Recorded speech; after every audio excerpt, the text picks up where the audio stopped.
তোমার থেকে তোমার জোড়া নারী সৃষ্টি করেছি স্ত্রী, সেই স্ত্রীর কাছে তুমি তোমার স্বস্তি শান্তি ফিরে পাবে। আর যখন বৃদ্ধ হয়ে যাবে তখন এই ভালোবাসাটাকে আমি করুণা আর মহব্বতের মধ্যে পয়দা করে দেই। এর দ্বারা এই ভালোবাসা এবং মহব্বতের মাধ্যমে সন্তান সন্ততি পৃথিবীতে আসে, নাতি আসে, পৌত্র আসে, পৌত্রী আসে, এভাবে করে আত্মীয় স্বজন পরিবেষ্টিত অবস্থায় দুনিয়ায় মানব বংশ আমি এভাবে করে বৃদ্ধি করি। আর এরপরে মানব সৃষ্টি করে মানুষকে এক পরিবেশ সৃষ্টি করে দিয়ে তাকে কথা বলারও আমি ভাষা শিখিয়েছি। আল্লামাহুল বায়ান, মানুষকে আমি কি শিক্ষা দিয়েছি? কথা বলতে আমি শিক্ষা দিয়েছি। কথা বলার কারণেই মানুষ মানুষ, আর কথা বলতে পারে না বলে মানুষের সাথে পশুর সাথে এই বিরাট পার্থক্য। পশু কথা বলতে পারে না, মানুষ কথা বলতে পারে। কথা বলা হচ্ছে মানুষের একটা বিশেষ বৈশিষ্ট্য। আরে বায়ান শব্দের অর্থ শুধু কথা নয়, বায়ান শব্দের অর্থ হচ্ছে চেতনা, বুদ্ধি, অনুভূতি, প্রজ্ঞা, মেধা, চিন্তা, বিবেচনা, ইচ্ছা শক্তি, প্রতিরোধ শক্তি, এ সবগুলি বায়ানের ভিতরে সীমাবদ্ধ। যে আমি বায়ান শিক্ষা দিয়েছি, তার মানে এতগুলি জিনিস আমি তোমার মধ্যে আমি সৃষ্টি করে দিয়েছি মানুষের মধ্যে। এরপরে এ বায়ান একটি শিক্ষা। শিক্ষা বলতে বোঝায়, এই শিক্ষাটা আল্লাহ সবাইকে দিয়েছেন। মাছ সাঁতার কাটতে পারবে, পাখি আকাশে উঠতে পারবে, পাখিকে আল্লাহ ওড়ার ক্ষমতা দিয়েছেন। মুরগির বাচ্চা ডিমের থেকে বের করে পানির মধ্যে ছেড়ে দিবেন, ও সাঁতার কাটতে পারবে না। আপনি আমারে কোন মুরগির ডিমের ভিতরে মুরগির বাচ্চা, হাঁসের ডিমের ভিতরে হাঁসের বাচ্চা, সে কি করে বোঝে ডিমের কোন অংশ পাতলা, সেই অংশটা সে অপারেশন শুরু করে দেয়। সে কিন্তু সব জায়গায় ঠকায় না। ওই ডিমের পর্দার ভিতরে একটা অংশ আছে পাতলা, সামান্য পাতলা, সেই পাতলা অংশ সে ঠুক করে একটুখানি অপারেশন করে, পর্দাটা ফেটে যায়, সেখান থেকে সে বেরিয়ে আসে। কে শিখালো যে এই জায়গায় ঠুক করে আওয়াজ কর, বেরোতে পারবি? কে শিখালো? আল্লাহ পাক শিক্ষা দিয়েছেন। এটা বায়ানের অন্তর্গত। মানুষকে দিয়েছেন বায়ান, ওকে দিয়েছেন শিক্ষা। হাঁসের বাচ্চা পানির ভিতরে ছেড়ে দিলে ওকে সাঁতার কাটতে হবে, কে শিখালো? আল্লাহ পাক। বাতাসে পাখিরা উড়ে বেড়ায় ডানা মেলে। আওয়ালাম ইয়ারাউ ইলা তায়রি সাফাতিন ওয়া ইয়াকবিদনা মা ইউমসিকুহুন্না ইল্লার রহমান। দেখে নাকি তারা পাখিটি কেমন? মেলি দুটি লঘু ডানা, উড়িয়া বেড়ায় শূন্যের পরে নাহি তার কোনো মানা। আবার সে ডানা গুটাইয়া চলে কিন্তু পড়ে না তবু, বলকে বা তারে শূন্যে রাখিছে ভিন্ন সে এক প্রভু। প্লেনের মতো, এরোপ্লেনের মতো দেখছেন না পাখিগুলি এরকম এরকম করে ওড়ে। আবার কখনো উঠতে গিয়ে আর ডানা দোলায় না, দুটো ডানা শরীরের সাথে মিশাইয়া একেবারে রকেটের মতো উড়ে চলে যায়, কিন্তু পড়ে যায় না। কে তাকে শূন্যের উপরে রেখেছে? জোরে কর, কে রেখেছে? আল্লাহ পাক। এই ট্রেনিং আল্লাহ পাক তাকে দিয়েছেন, আল্লাহ পাক তাকে এই শিক্ষা দিয়েছেন। এই শিক্ষা, পানিতে সাঁতার কাটবে মাছ, বায়ুতে ভেসে বেড়াবে পাখি, তারপরে মানুষের চোখের পলক পড়বে, পাকস্থলী হজম করবে, এসব শিক্ষা আল্লাহই দিয়েছেন। প্রত্যেকটা জিনিসকে সৃষ্টি করেছেন, আর তার কাজটাও কিভাবে হবে তাও আল্লাহ পাক শিখিয়ে দিয়েছেন। এই জন্য শুধুমাত্র এই শিক্ষাটুকুনি নয়, মূল শিক্ষা হচ্ছে আল্লামাহুল বায়ান। এর আসল অর্থ হলো মানুষের জ্ঞানের পূর্ণতার জন্য আল্লাহ পাক বায়ান দিয়েছেন। সে বায়ান হচ্ছে কোরআনে কারীম। সে বায়ান কি? কোরআন। এই কোরআন হচ্ছে মানুষের জ্ঞানের পূর্ণতা। কোরআন দিয়েই মানুষের জ্ঞান পরিপূর্ণ হয়। ওমা উতীতুম মিনাল ইলমি ইল্লা কালিলা, তোমাদেরকে খুব সামান্যতম জ্ঞান দেওয়া হয়েছে। আসল জ্ঞানের মালিক কে? আল্লাহ সুবহানাহু ওয়া তাআলা। আল্লাহ রাব্বুল আলামিন বলেন, আশ-শামসু ওয়াল কমারু বিহুসবানি ওয়ান নাজমু ওয়াশ-শাজারু ইয়াসজুদান। সূর্য এবং চন্দ্র একটা বিরাট একটা হিসাবের অনুসরণে বাধ্য। সূর্য আর চন্দ্র একটা হিসাবের অনুসরণে বাধ্য, এর ব্যতিক্রম হওয়ার কোনো উপায় নাই। সূর্য এবং চন্দ্র তার আপন আপন কক্ষপথে ঘুরবে, ইচ্ছে মাফিক সূর্য চন্দ্র ঘুরতে পারবে না। রাত 12টার সময় সূর্য এসে বলতে পারবে না, বেটারা ছড় আমি এখন উদিত হব, পারবে? পারবে না। দিনের দুপুরের সময় রাত এসে মাথা চাড়া দিয়ে জাগাতে পারবে না, দিন সরে যা, আমি এখন সবটাকে রাত বানায় দেব, পারবে না। চন্দ্র এবং সূর্য একটা নির্ধারিত একটা হিসাবের অনুসরণে তারা রয়েছে, আর এই হিসাবের নিয়ম, কঠোর হিসাবের নিয়মতান্ত্রিকতার ভেতরে থাকার কারণেই মানুষের জন্য চন্দ্র, মাস, বছর ইত্যাদি গণনা মানুষের জন্য আল্লাহ সহজ করে দিয়েছেন। আল্লাহ পাকের নবীর কাছে জিজ্ঞাসা করা হচ্ছে, ওয়ায়াসআলুনাকা আনিল আহিল্লাম, ও নবী আপনাকে প্রশ্ন করা হয় চাঁদ সম্পর্কে। কাফেররা প্রশ্ন করেছে চাঁদের ক্রমবর্ধমান ক্রমহ্রাস কেন, চাঁদ বাড়ে কেন, কমে কেন, আপনারে জিজ্ঞাসা করা হয়, আপনি জবাবে বলুন কুল হিয়া মাওয়াকিতু লিন্নাস, বলুন এ চাঁদ হচ্ছে মাস, দিন, বছর গণনা করার জন্য, গোটা পৃথিবীবাসীর জন্য আমি একটা স্থায়ী ক্যালেন্ডার আকাশে ঝুলায় রাখছি। জোরে কোন সুবহানাল্লাহ। বিনা পয়সার ক্যালেন্ডার কে ঝুলায় রাখছেন? আল্লাহ সুবহানাহু ওয়া তাআলা, তিনি ঝুলিয়ে রেখেছেন এই ক্যালেন্ডারকে। আর এই চন্দ্র সূর্য নিজের ইচ্ছা মাফিক চলতে পারে না। আল্লাহ পাক কোরআনে কারিমে বলেছেন, আফা গায়রা দীনিল্লাহি ইয়াবগুন ওয়ালাহু আসলামা মান ফিস সামাওয়াতি ওয়াল আরদি তাওআন ওয়া কারহা, তোমরা কি আমার দেওয়া জীবন ব্যবস্থা ছেড়ে দিয়ে মানুষের তৈরি করা, অন্যের তৈরি করা মতবাদ গ্রহণ করতে চাও? ওয়ালাহু আসলামা মান ফিস সামাওয়াতি ওয়াল আরদ, অথচ আকাশে যা কিছু আছে, জমিনে যা কিছু আছে, সব আমার কি করছে? আমার হুকুম মেনে, আমার আনুগত্য করে তারা চলছে, আনুগত্যের সামনে মস্তক অবনত করে দিয়েছে। তাই তো আমরা দেখতে পাই তাল গাছে কোনোদিন বেল হয় না, হয়? চট্টগ্রামে হয় বোধহয়, তাল গাছে বেল হয়, নারকেল গাছে আম হয়, নিম গাছে লিচু হয়? হয় না। আল্লাহর সুন্নতের ভিতরে কোনো পরিবর্তন পাওয়া যাবে না। দেখুন বঙ্গোপসাগরের পানি মিষ্টি না নোনা? সবাই বলুন মিষ্টি না নোনা? বঙ্গোপসাগরের নোনা পানি জোয়ারের টানে এই বঙ্গোপসাগরের নোনা পানিগুলি পদ্মা, মেঘনা, যমুনার ভিতরে প্রবেশ করে মিষ্টি পানির ভিতরে, আবার ভাটির টানে পদ্মা, মেঘনা, যমুনার পানিগুলি, মিষ্টি পানিগুলি নোনা পানির মধ্যে গিয়া ঢোকে। মাঝখানে কোনো পার্টিশন নাই, নোনা পানি মিষ্টি পানির এলাকাকে নোনা বানাতে পারে না, আবার মিষ্টি পানিগুলি গিয়া নোনা পানিগুলিরে মিষ্টি বানাইতে পারে না। কার হুকুম পালন করে? কার হুকুম? النجم والشجر يسجدان والسماء رفعها ووضع الميزان, তারকা বৃক্ষরাজি সব সেজদায় রত। তারাই সেজদা দেয় কারে? কারে সেজদা দেয়? চাঁদ সেজদা করে কাকে? সূর্য করে কাকে? গাছপালা করে কারে? আল্লাহ পাককে সেজদা করে সবাই। সমস্ত সৃষ্টি জগতের কাজ হলো তিনটা। সৃষ্টি জগতের কাজ কয়টা? তিনটি কাজ। একটা কাজ হচ্ছে সৃষ্টি জগৎ মহান আল্লাহর উদ্দেশ্যে সিজদা করবে, তার হামদ করবে, তার তাসবিহ করবে। তিনটা কাজ, সিজদা করবে, হামদ করবে, তাসবিহ করবে। এই তিনটা কাজ হচ্ছে সৃষ্টি জগতের। গোটা পৃথিবীর সব কিছু আল্লাহ পাককে সিজদা করছে। কোরআনে কারিমে রব্বুল আলামিন বলেন, ওয়ালিল্লাহি ইয়াসজুদু মান ফিস সামাওয়াতি ওয়াল আরদি তাওআন ওয়া কারহা ওয়া যিলালুহুম বিল গুদুবি ওয়াল আসাল। আল্লাহ পাক বলেন, আকাশে যা কিছু আছে, জমিনে যা কিছু আছে, সব কিছু আমার সেজদা করে। এমনকি গাছগুলি, গাছও আমার সেজদা করে। গাছগুলি সকাল বেলায় গাছের ছায়া সকাল বেলায়, আর বিকাল বেলায় নিজের ছায়া লম্বা করে দিয়ে আমার সামনে সেজদায় পতিত হয়ে যায়। গাছগুলি আমাকে সেজদা করে, তারকা সমূহ, চন্দ্র, সূর্য সব আমাকে সেজদা করে।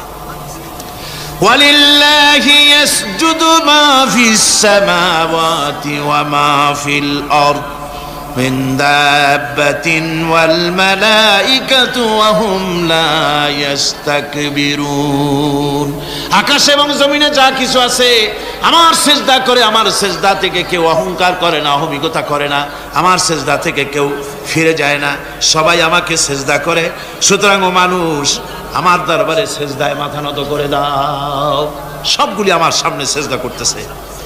আলাম তারা আন্নাল্লাহা ইয়াসজুদু লাহু মান ফিস সামাওয়াতি ওয়া মান ফিল আরদ والشمس والقمر والنجوم والجبال والشجر والدواب وكثير من الناس আল্লাহ পাক বলছেন আকাশ এবং জমিনে যা আছে সব আমাকে সেজদা করছে, চাঁদে, সূর্যতে, গাছপালায়, পাহাড় পর্বতে, সবকিছু, সমস্ত প্রাণী জগৎ পর্যন্ত, চতুষ্পদ জন্তুগুলি পর্যন্ত আমি আল্লাহকে সেজদা করে। সুবহানাল্লাহ, সুবহানাল্লাহ কোন? সব সেজদা আল্লাহর জন্য। সুতরাং আল্লাহ পাককে সেজদা করতে হবে। এই সেজদা দিয়া ধন্য হচ্ছে সমস্ত সৃষ্টি জগৎ। মানুষ শুধু আল্লাহ পাককে সেজদা করছে না, অনেক মানুষ সেজদা থেকে গাফেল। সেই জন্য গতকালও আমি আপনাদের সামনে বলেছিলাম, আল্লাহকে সেজদা দিবেন, সেজদাই বেশি মজা। সেজদাই যদি না দিতে পারলেন তাহলে দিবেনটা কি? আপনাকে সৃষ্টি করা হয়েছে সেজদার জন্য। মানুষ যেমন সেজদা দিতে পারে নাক দিয়া, কপাল দিয়া, হাত দিয়া, পা দিয়া, হাঁটু দিয়া, মানুষ যেমন সেজদা দিতে পারে মানে শরীর অঙ্গ প্রত্যঙ্গ দিয়ে, এইভাবে কিন্তু পৃথিবীর অন্য কোনো প্রাণী সেজদা দিতে পারে না। দেখুন না, আপনার বাড়ির একটা বিড়াল অথবা ছাগল অথবা গরু, ওরে নাক আর কপাল দিয়ে মানুষে যেমন সেজদা দেয়, ওই রকম সেজদা দেওয়াতে চেষ্টা করে, চারটে ঠ্যাং নিয়ে উল্টে পড়ে যাবে, সেজদা দিতে পারবে না। সেজদা নাক আর কপাল দিয়া সেজদার ব্যবস্থা আল্লাহ মানুষের জন্যই করেছেন। সুবহানাল্লাহি ওয়া বিহামদিহি। বেশি করে আল্লাহ পাককে সেজদা করতে হবে আর তাসবিহ করতে হবে। আল্লাহ পাকের তাসবিহ করবেন কার? ইউসাব্বিহু লিল্লাহি মা ফিস সামাওয়াতি ওয়া মা ফিল আরদ। সাব্বাহা ইউসাব্বিহু তাসবিহান। অতীতে তাসবিহ পড়েছে, বর্তমানে তাসবিহ পড়ছে, ভবিষ্যতেও তাসবিহ পড়বে। আল্লাহ যা আছে আকাশে, যা আছে জমিনে, তাসবিহ পড়বে কার? আল্লাহ পাকের তাসবিহ পড়বে। সুতরাং এই পৃথিবীতে যা আছে সব আল্লাহর তাসবিহ পড়ছে। আমরা বুঝি না, ওদের ভাষা বুঝি না। বাতাস তার শনশন রবে, পানি তার কুলুকুলু নাদে, পাতা পল্লবগুলি তার মর্মর রবে, পাখি তার কল কাকলিতে ইত্যাদি যত রকমের শব্দ আমাদের কানে আসে, সমস্ত শব্দের মধ্যে আল্লাহর জিকির হয়, আমরা বুঝি না। কোরআনে কারীম এ কথাটা এভাবে বলছেন, ওয়া ইম মিন শাইইন ইল্লা ইউসাব্বিহু বিহামদিহি ওয়ালাকিন লা তাফকাহুনা তাসবিহাহুম। যা আছে পৃথিবীতে, আকাশে জমিনে, সব আমার তাসবিহ পড়ে, তোমরা বোঝো না। ওই ফাল্গুন মাসে, চৈত্র মাসে, বসন্তকালে গাছের ডালে ডালে কোকিল বসে ডাকে কুহু কুহু করে, তুমি শোনো কুহু কুহু, আসলে তো কুহু কুহু না, ওরা ডাকে আল্লাহু আল্লাহু। পড়েন সবাই, আল্লাহু আল্লাহু আল্লাহু আল্লাহু আল্লাহু। সব কিছু আল্লাহ পাকের জিকির করছে, আল্লাহর তাসবিহ করছে। والسماء رفعها ووضع الميزان ألا تطغوا في الميزان وأقيموا الوزن بالقسط ولا تخسروا الميزان। আকাশমণ্ডলকে তিনি সুউচ্চ করে রেখেছেন এবং মানদণ্ডকে তিনি প্রতিষ্ঠিত করেছেন। সুতরাং মানদণ্ডকে বিপর্যস্ত করো না, মানদণ্ডকে প্রতিষ্ঠিত করো। আর পাল্লার দাড়িকে খবরদার বাঁকা করে দিও না। এই যে মিজান শব্দ আল্লাহ তিনটি আয়াতে, তিন জায়গায় আল্লাহ মিজান শব্দ ব্যবহার করলেন। এই মিজান হচ্ছে মানদণ্ড। এই মানদণ্ড কি? সূরা আল হাদীদের মধ্যে আল্লাহ পাক এটা আরো সুন্দর করে এখানে বলেছেন, লাকাদ আরসালনা رسلنا بالبينات وأنزلنا معهم الكتاب والميزان ليقوم الناس بالقسط। আমি রাসূলদেরকে, অবশ্যই আমি আমার রাসূলদের পৃথিবীতে প্রেরণ করেছি, তাদের সাথে দিয়েছি বাইয়িনাত, তাদের সাথে দিয়েছি কিতাব, আর তাদের সাথে দিয়েছি আমি মিজান। সমস্ত নবীদেরকে তিনটা জিনিস দেওয়া হয়েছে। কোরআনে এখানে বলা হচ্ছে কয়টা জিনিস? তিনটা। একটা হচ্ছে কিতাব, একটা হচ্ছে বাইয়িনাত, আর একটা হচ্ছে মিজান। বাইয়িনাত হচ্ছে যে সমস্ত দলিলের মাধ্যমে বোঝা যায় যে উনি আল্লাহর পয়গম্বর, এগুলি হচ্ছে বাইয়িনাত। আর কিতাব হচ্ছে আল্লাহর পক্ষ থেকে যে ওহীর মাধ্যমে যে কিতাব আসছে সেই কিতাব। আর মিজান হচ্ছে ন্যায় বিচার, সুষ্ঠু বিচার। এই সুষ্ঠু বিচার যা দিয়ে হক এবং বাতিলকে বোঝা যায়, এই ন্যায় বিচার, সুষ্ঠু বিচার কোরআনের মাধ্যমে আল্লাহ পাক নবীদেরকে দান করেছেন। সুতরাং এই পৃথিবীতে যদি আমরা শান্তি চাই, স্বস্তি চাই, আমরা যদি নিরাপত্তা চাই, তাহলে মিজান, জাস্টিস কায়েম করতে পারে কেবলমাত্র কোরআন। এই কোরআনের আইন অনুযায়ী জীবন পরিচালিত করতে পারলে আমরা দুনিয়ায় শান্তি পাবো। এমনকি আল্লাহ পাক সমস্ত ন্যায় বিচার শিখাইছেন, পরের হক কিভাবে আদায় করবেন, দরিদ্রের হক কিভাবে আদায় করবেন। এমনকি ওজন করতে গিয়ে আপনি যেন কোনো ক্রেতাকে না ঠকান, সে কথাও আল্লাহ বলেছেন। খবরদার, দাড়ির পাল্লার দাড়িটাকে কখনো বাঁকা করো না, উল্টা পাল্টা করো না। একথা কোরআনে কারীমের মধ্যে আল্লাহ পাক পরিষ্কার করে আমাদের সামনে বলে দিলেন। আমার বন্ধুগণ, এরপরে সর্বশেষ আমি শেষ করে এনেছি আর মাত্র দুটি আয়াত আপনাদের সামনে বলে আমরা যাব আকর্ষণীয় মুনাজাতের দিকে ইনশাআল্লাহ। সবাই বলেন ইনশাআল্লাহ। আল্লাহ রাব্বুল আলামিন এবার বলেন, ওয়াল আরদা ওয়াদাহা লিল আনাম ফিহা ফাকিহাতু ওয়ান নাখলু যাতুল আকমাম। আল্লাহ পাক বলছেন, পৃথিবীকে তিনি সমস্ত সৃষ্টির জন্য এই পৃথিবী বানিয়েছেন। আনাম শব্দের অর্থ হচ্ছে জীব, জানদার।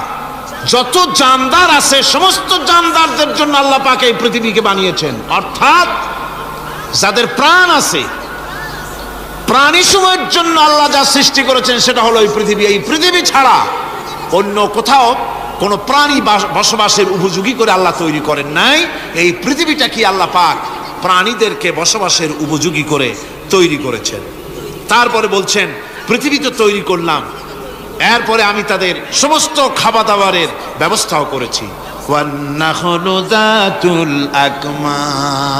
খেজুরগুলিকে আমি প্যাকেট করে তোমাদের সামনে দিয়েছি, আচ্ছাদন দিয়ে দিয়েছি। খেজুরের কথা এখানে বলা হয়েছে। শুধু খেজুর নয়, খেজুর, আঙ্গুর, বেদানা, আপেল, যত খাবার আমাদের সামনে আল্লাহ দিয়েছেন সমস্ত খাবারগুলি প্যাকেট করা। জোরে বলেন, কি করা?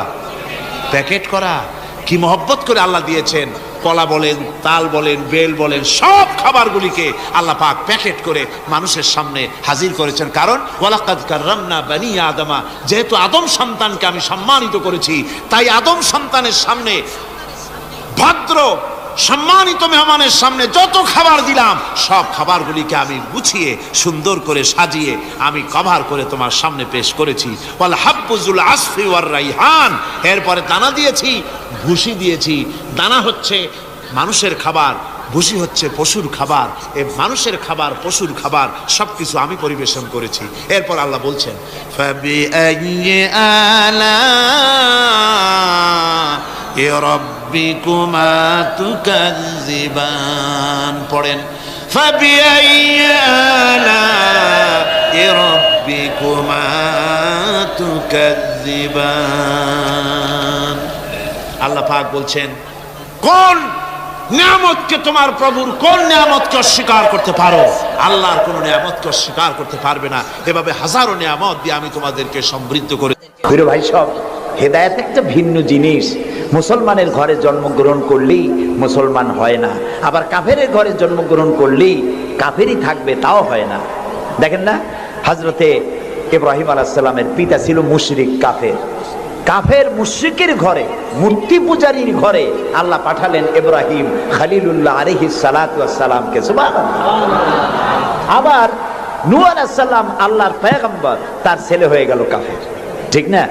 এই জন্য হেদায়েত এটি আল্লাহর দান। হেদায়েতটা কার দান? এই জন্য আল্লাহ রাব্বুল আলামিন কোরআনে কারীমের মধ্যে আমাদেরকে শিখিয়ে দিয়েছেন প্রতি রাকাতে আমরা যেন আল্লাহর কাছে হেদায়েত কামনা করি। ইহদিনাস সিরাতাল মুস্তাকিম। পড়েন, ইহদিনাস সিরাতাল মুস্তাকিম সিরাতাল্লাযীনা আন'আমতা আলাইহিম গায়রিল মাগদুবি আলাইহিম ওয়ালাদ-দাল্লিন। আমিন। হায় আল্লাহ, তুমি আমাদেরকে হেদায়েত দাও, হেদায়েতের রাস্তা দেখাও, ওই পথ যে পথ নবিয়্যিন, সিদ্দিকীন, শুহাদা, সালেহীন তাদের পথ আমাদের দেখাও। আর যারা অভিশপ্ত, যারা বিপদগ্রস্ত, পথগ্রস্ত, সে পথে আমি চলতে চাই না, নবীদের পথ আমাদেরকে দেখাও।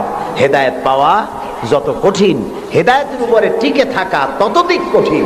সেই জন্য আল্লাহ তাআলা হেদায়েত প্রাপ্তদের জন্য একটা দোয়া শিখিয়ে দিয়েছেন, এই দোয়াটা করো যাতে তোমরা হেদায়েতের উপরে টিকে থাকতে পারো।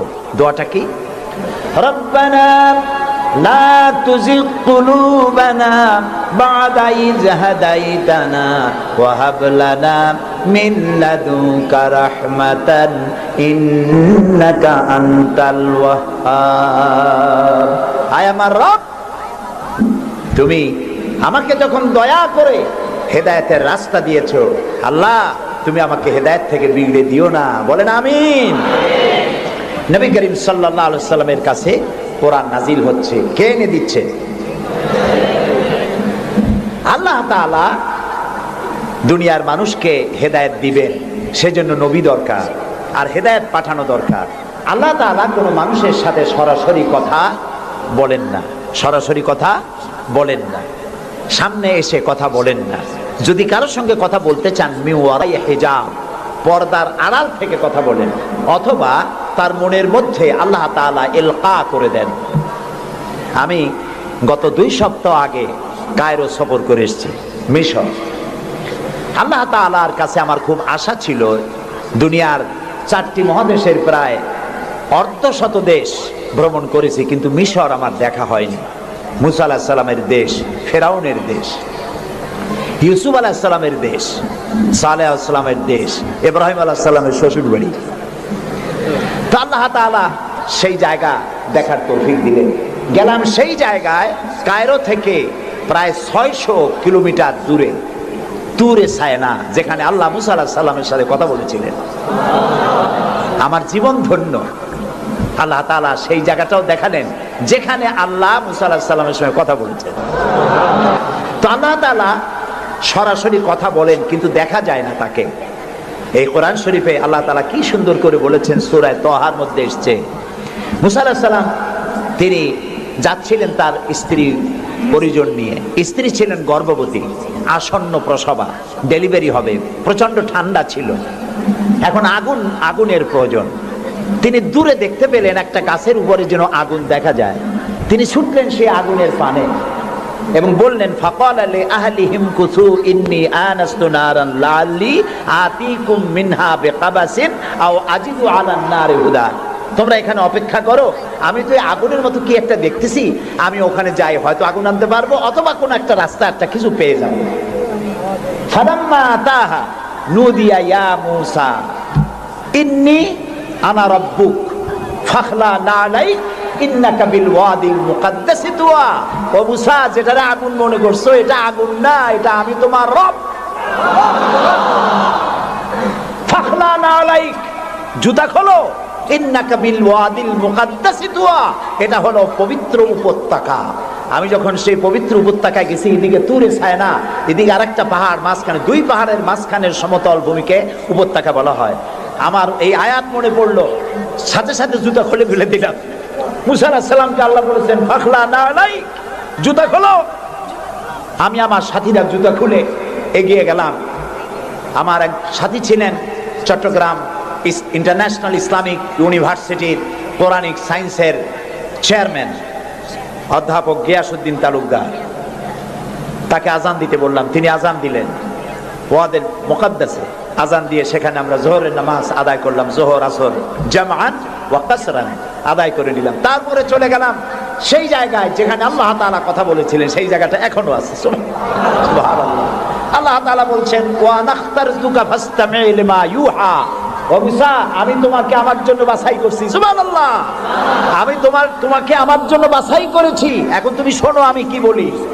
ইন্নানি আনাল্লাহ, আমি আল্লাহ। সুবহানাল্লাহ, সুবহানাল্লাহ। আমি আল্লাহ, লা ইলাহা ইল্লা আনা, আমি ছাড়া কোনো ইলাহ নাই। ফাবুদনি ওয়া আকিমিস সালাতা লিযিকরি, অতএব আমার ইবাদত করো আর আমার শরণার্থে নামাজ কায়েম করো। সুবহানাল্লাহ। ওইখানে দেখলাম 2টা ধর্মীয় প্রতিষ্ঠান, একটা হলো মসজিদ আর একটা হলো গির্জা, একদম গায়ে গায়ে লাগানো। দুনিয়ার ইহুদি খ্রিস্টান আর মুসলমানেরা এক জায়গায় নামাজ পড়তেছে আর যার যার মতো ইবাদত করতেছে, কোনো ঝগড়া নেই। ইহুদিরাও যাচ্ছে আর খ্রিস্টানেরও যাচ্ছে, মুসলমানেরও যাচ্ছে।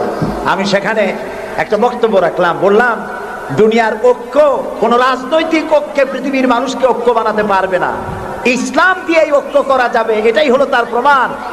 পৃথিবীর শ্রেষ্ঠ জাতি এই তিনটি, মুসলমান, খ্রিস্টান, ইহুদি। এই সেরা পৃথিবীতে রাজত্বকারী, ক্ষমতা বিস্তারকারী শক্তি মিলিত হয়েছে ওয়াদে মুকাদ্দাসে। এই তিন শক্তি একত্রিত হয়ে আল্লাহর ইবাদত করতেছে, মারামারি নাই, কাটাকাটি নাই। সুতরাং ধর্মভিত্তিক ঐক্যই পৃথিবীকে শান্তির নিবাস বানাতে পারে। সেখান থেকে সে সফর কাহিনী অনেক লম্বা, আমি বই একটা লিখতেছি, আপনারা দোয়া করেন যেন সেটা বের করতে পারি। তারপরে চলে গেলাম মিউজিয়ামে, পিরামিড দেখলাম, নীল নদ দেখলাম, আল্লাহ দেখাইলেন। আমি যখন মিউজিয়ামে ঢুকেছি তখন আমাদের 70 পাউন্ড, মিশরীয় পাউন্ড, 70 পাউন্ড, 40 পাউন্ড টিকিট পারিচ।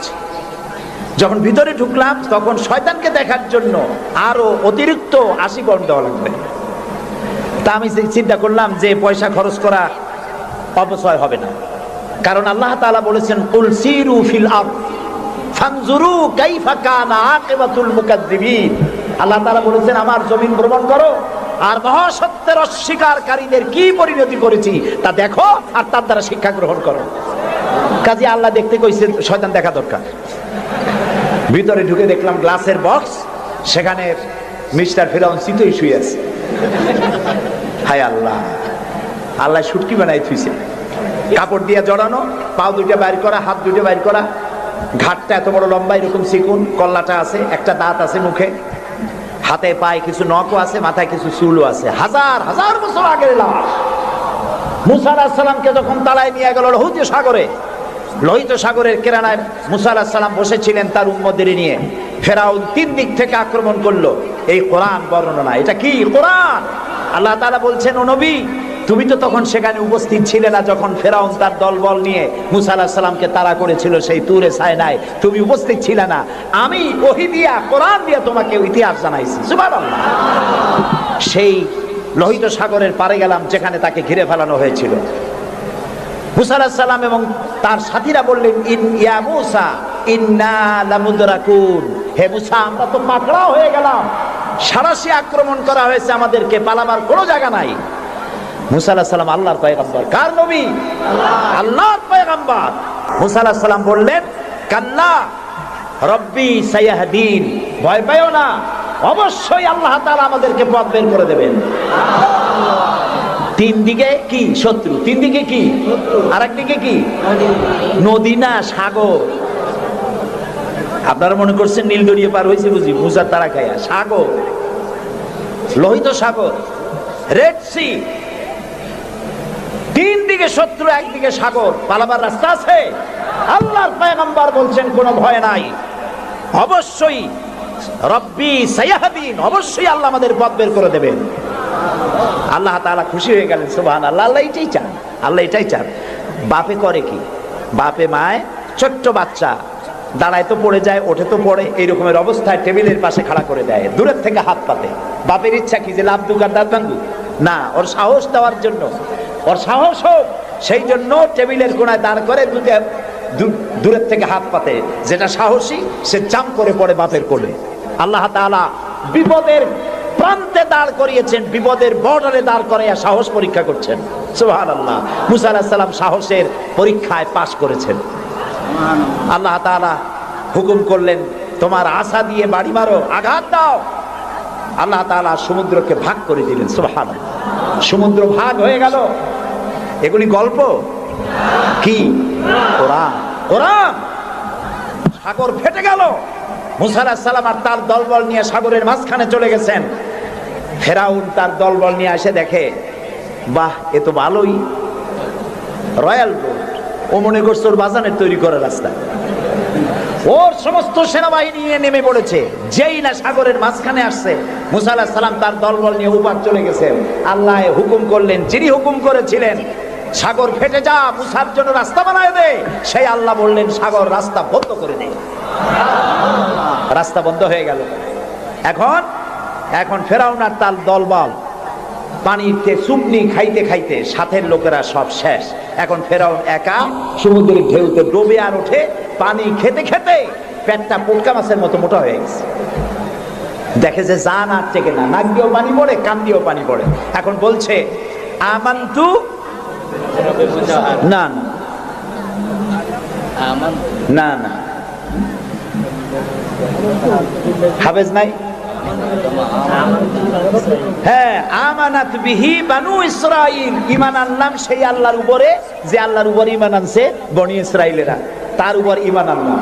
আল্লাহ তাআলা বললেন আল আন, এখন ওয়াকাদ আসাইতা কাবলু ওয়া কুনতা মিনাল মুফসিদিন। ও বলল আনা মিনাল মুসলিমিন। আল্লাহ আমি তো কলেমা পড়লাম আর তো মুসলমান হইলাম, এখনো চুবাও কেন?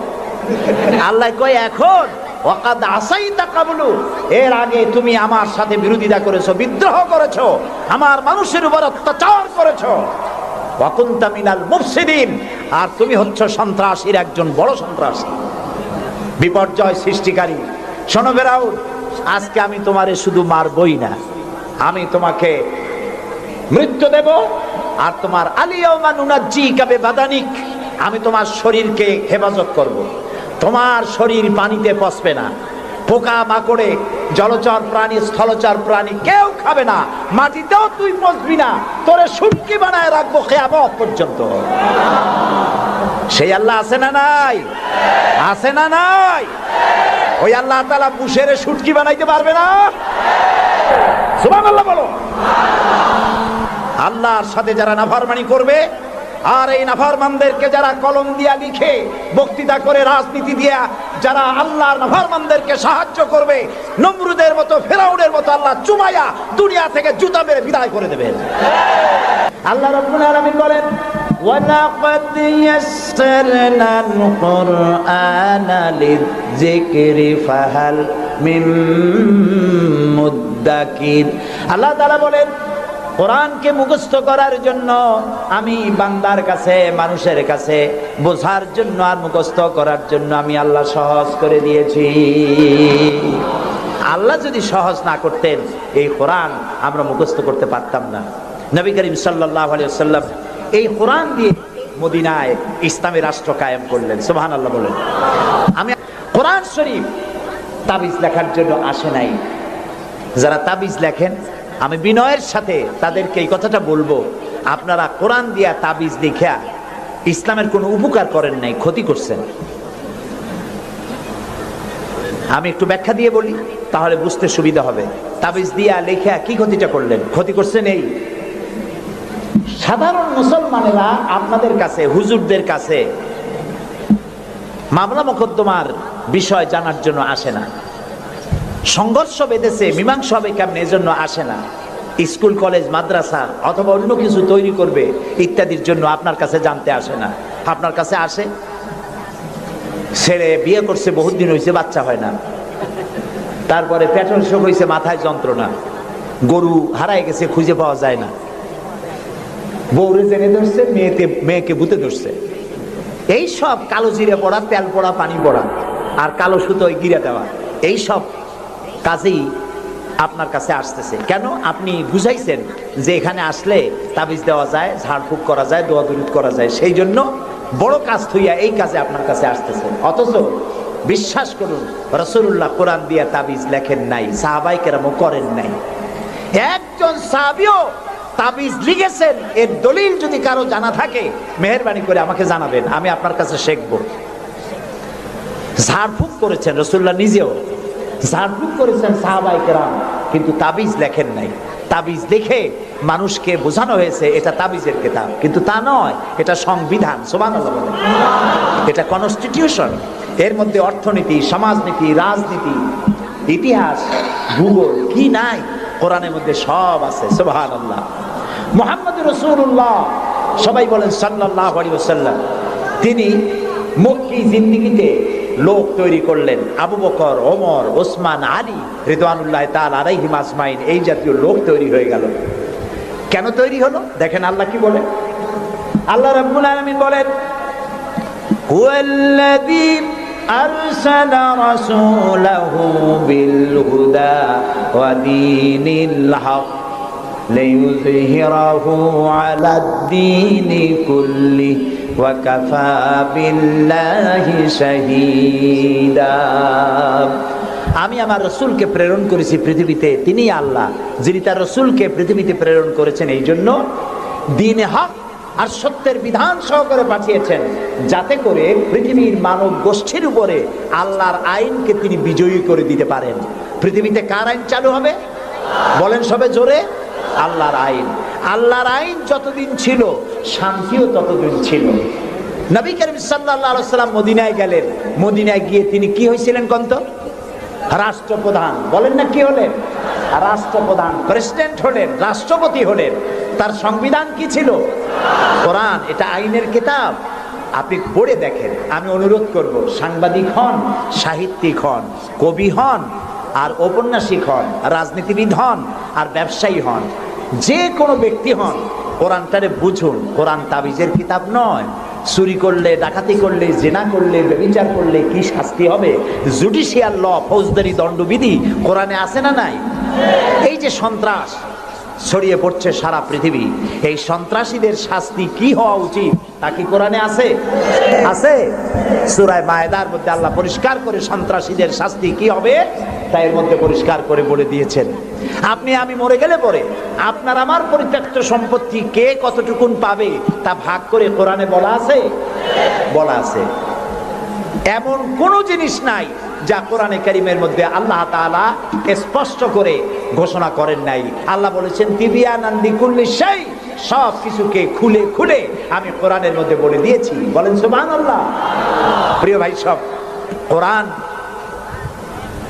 যেই মানবে, আজকে নিশ্চয়ই হিন্দু ভাইরাও আসছেন, আছে। আমরা মাহফিলে হিন্দু ভাইদের কেউ স্বাগত জানাই। কেন জানাই জানেন? কোরআন শরীফ শুধু মুসলমানদের জন্য নয়। আল্লাহ কি শুধু মুসলমানদের? বলেন আপনারা, আল্লাহ কিন্তু মুসলমানদের। আল্লাহ হচ্ছেন রব্বুল আলামিন, সকলের আল্লাহ। তো যিনি সকলের আল্লাহ, তার কোরআন হবে কি শুধু মুসলমানদের? কোরআন শরীফের শুরুতেই এর মাঝে আল্লাহ বলে দিয়েছেন হুদাল লিন্নাস, হুদাল লিন্নাস, হাদা বায়ানুল লিন্নাস। এটা গোটা বিশ্বের সমগ্র মানব মণ্ডলীর জন্য হেদায়েতের গ্রন্থ কোরআন। এই জন্য আমি যখন ইউরোপ আমেরিকায় যখন বক্তৃতা করি, তখন ইউরোপ আমেরিকায় বক্তব্য শোনার জন্য মাল্টি ন্যাশনাল পিপল আমার সামনে থাকে। খ্রিস্টান থাকে, ইহুদি থাকে, মুসলমান থাকে, হিন্দু থাকে। আমি আমার আলোচনায় বলি, আপনাদের মুসলমান হওয়ার দরকার নাই, কারণ আমার যে মুসলমান আছে তাই আমি সামলাইতে পারতেছি না। মুসলমান হওয়ার দরকার নেই, শুধুমাত্র কোরআনের বিধান মানেন, কোরআনের আইনটা যদি মানেন আপনারা শান্তি পাবেন। মুসলমান হওয়ার দরকার নাই, কোরআনের আইন মানেন, শান্তি পাবেন। কয় কিরকম? আমি বলি দেখেন, সুদ, সুদ হালাল না হারাম? এই সুদ দিয়ে মানুষ শোষিত হয় না উপকৃত হয়? শোষিত হয়। কারা শোষিত হয়? গরিবরা। কারা শোষিত হয়? গরিবেরা। দেখেন, আল্লাহ যা বানায় শয়তান তার উল্টো একটা বানায়। আল্লাহ বানিয়েছেন জাকাত ভিত্তিক অর্থ ব্যবস্থা। জাকাত হলো ধনীদের কাছ থেকে নাও, গরিবদের দাও। আর সুদ হলো এর উল্টা, গরিবদের কাছ থেকে নাও, ধনীদের দাও। এটা হলো শয়তানের বানানো। এখন ব্যাংকের থেকে সুদ নেয় গরিবেরা, নিয়ে সার কিনলো, বীজ কিনলো, হালের বলদ কিনলো, জমিন চাষ করলো, ফসল বুনলো, কিন্তু অনাবৃষ্টি অতিবৃষ্টির কারণে ফসল হলো না। ব্যাংকের সুদ মাফ হবে? হবে না। সুদ চাপ সৃষ্টি করা হবে দেওয়ার জন্য। যদি না দেয় তাহলে বাকি হালের বলদ বেচা লাগবে, বইয়ের সোনার শেষ চুরি গাছা, ভিটে বাড়ি বিক্রি করে ব্যাংকের সুদ পরিশোধ করতে হবে। ব্যাংকে টাকা রাখছিল কারা? বুঝেন না কেন? কারা রাখছিল? তাদের টাকা আরো বাড়লো, আর গরিবের টাকা যা ছিল তাও শেষ হয়ে গেল। এখন দেখেন আল্লাহ কি বলেন। আল্লাহ রাব্বুল আলামিন বলেন ওয়াহাল্লাল্লাহুল বাইআ ওয়া হাররামার রিবা। আল্লাহ তাআলা বলেন আমি সুদকে হারাম করেছি আর ব্যবসাকে করেছি হালাল। সুদ হারাম। কত বড় হারাম?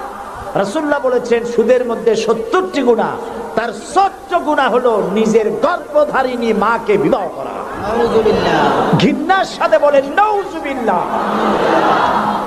এই মারাত্মক গুনাহ, এই সুদ যদি বাংলাদেশে রাষ্ট্রীয়ভাবে বন্ধ করা হয় তাহলে উপকৃত হবে শুধু মুসলমানেরা, হিন্দুরা হবে না, খ্রিস্টান হবে না, বৌদ্ধরা হবে না। এখন এটারে কেমনে বন্ধ করবেন? কোন সুদ কেমনে বন্ধ করবেন? সুদের বিরুদ্ধে আমাদের দেশের পীর সাহেবরা, মৌলানা সাহেবরা ওয়াজ কি কম করছে? পক্ষে করছে না বিপক্ষে করছে? সুদ বন্ধ হয়েছে?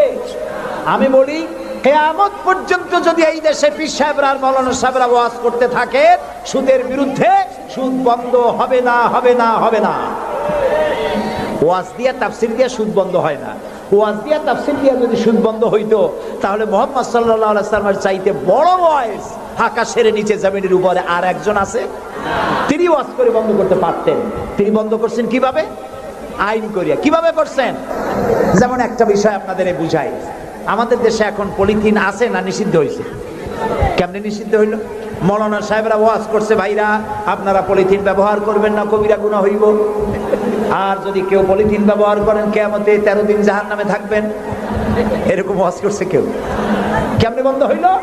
পরিবেশ মন্ত্রী বিল উত্থাপন করলেন পার্লামেন্টে, বললেন পলিথিন জমিনের উর্বরা শক্তির জন্য মারাত্মক ক্ষতিকর, পলিথিন পচে না, জমির উর্বরা শক্তি নষ্ট করে দেয়। একদিন বাংলাদেশে জমিনের উর্বরা শক্তি হারিয়ে গোটা মানুষ দুর্ভিক্ষের কবলিত হবে, না খেয়ে মারা যাবে।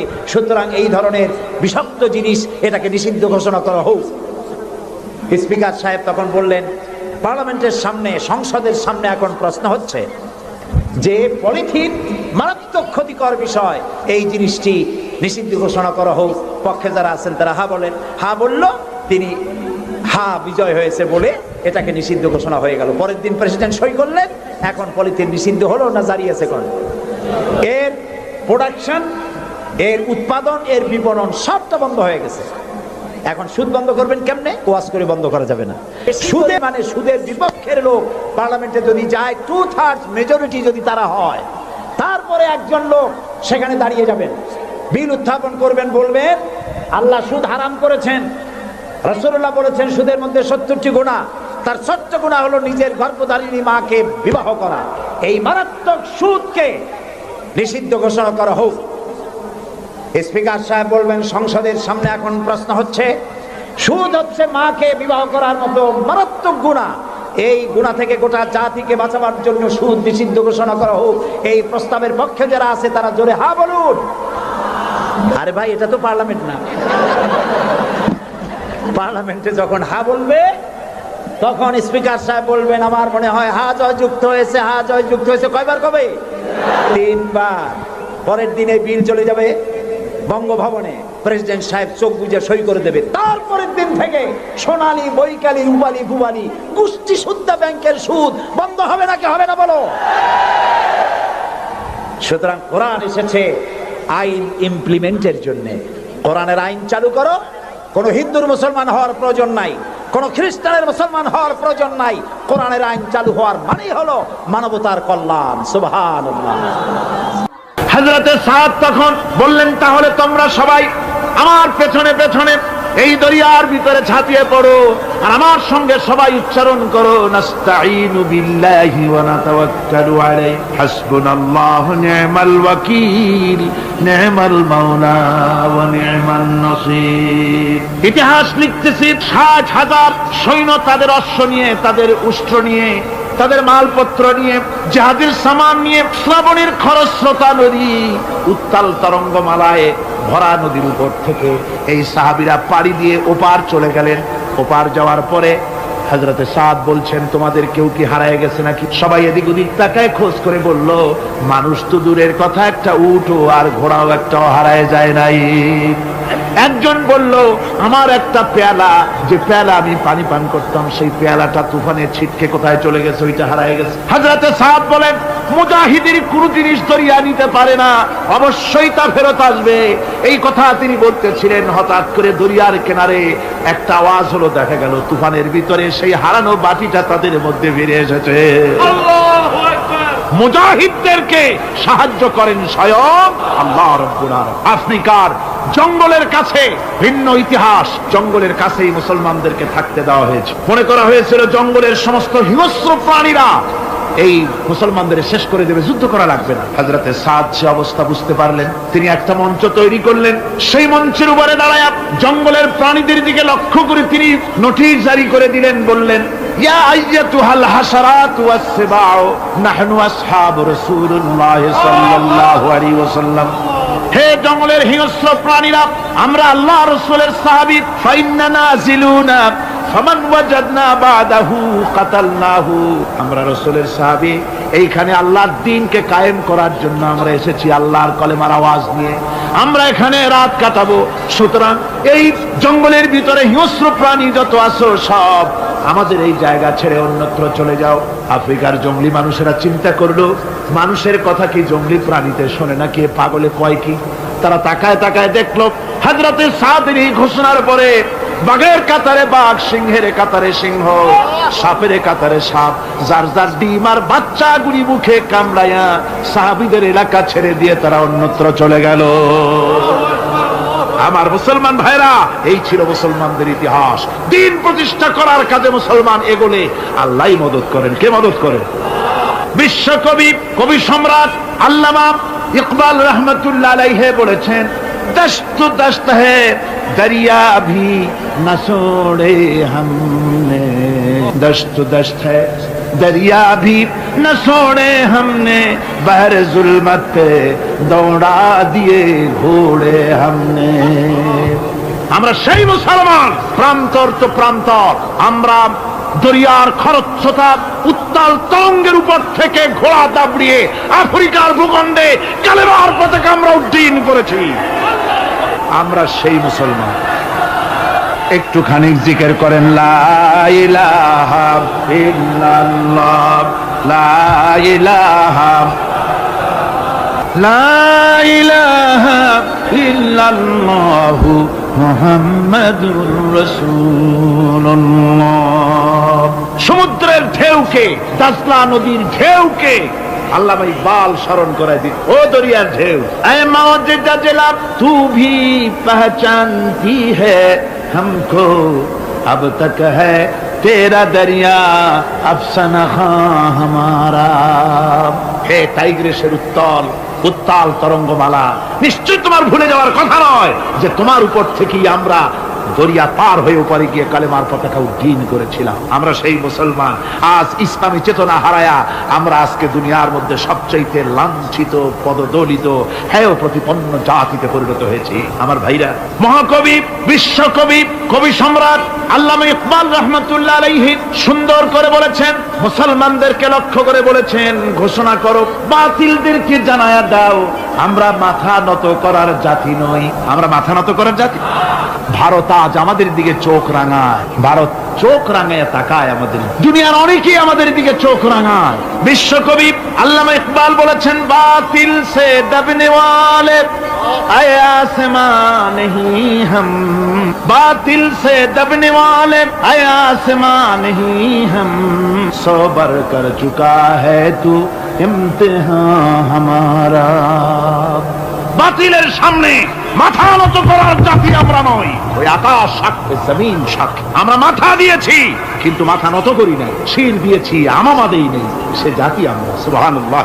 সেই জাতি আজ দুনিয়ার বুকে লাঞ্ছিত, পদদলিত হচ্ছে। কারণ কি? কারণ হচ্ছে একমাত্র এই যে আমরা আমাদের জীবনের উদ্দেশ্য ভুলে গিয়েছি। আমার ভাইয়েরা, আল্লাহর এই রাস্তায়, আল্লাহর এই দিন প্রতিষ্ঠার জন্য লড়াই হবে, জেহাদ হবে। জেহাদের কথাই বলতেছি। এই জেহাদ হলো পৃথিবীর নির্যাতিত, নিপীড়িত মানুষের মুক্তির জন্য জেহাদ। জেহাদ কি জন্য? আমরা রাষ্ট্রপ্রধান হব, আমরা দেশ দখল করব, নেতৃত্ব দিব, এজন্য নয়। আমরা জেহাদ করব মানুষকে, মানুষের তৈরি করা মতবাদ, নির্যাতন থেকে, জুলম থেকে, অত্যাচার থেকে মানুষকে বাঁচাবার জন্য, মানবতা নিগৃহীত, নির্যাতিত মানবতার মুখে মুক্তির হাসি ফোটাবার জন্য আমরা করব লড়াই।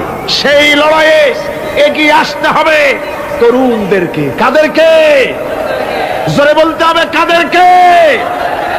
তরুণদের আসতে হবে, যুবকদের আসতে হবে। আমার আনন্দে বুক ভরে যায় যখন দেখি মাহফিলে, আজকে তো এই মাহফিল কোরআনে কারীমের কথা এই ভূখণ্ডে আল্লাহ বলার তৌফিক দিয়েছেন 35টি বছর পার হয়ে গেছে। জীবনের 35টি বছর কোরআনে কারীমের সামান্য একটু খেদমত করার তৌফিক আল্লাহ পাক দান করেছে। যখন এই কাজ প্রথম শুরু করি তখন দেখেছি মাহফিলে যারা আসে তাদের 95% দাড়ি পাকা বুড়া মানুষ। কিন্তু দিন যত যেতে লাগলো 71 পার হয়ে গেল, 72, 73, 74 এলো, আস্তে আস্তে দেখা গেল চিত্র উল্টে গেল। আজ মসজিদে তরুণদের জন্য জায়গা পাওয়া যায় না। যারা মসজিদে যায় সব তরুণ। যারা আগে হজে যেত সব বুড়া মানুষ, পাপ করার আর কোনো বয়স নাই, তখন যাইতো হজ করতে। এখন আলহামদুলিল্লাহ তরুণেরা যায় হজ করতে বেশিরভাগ।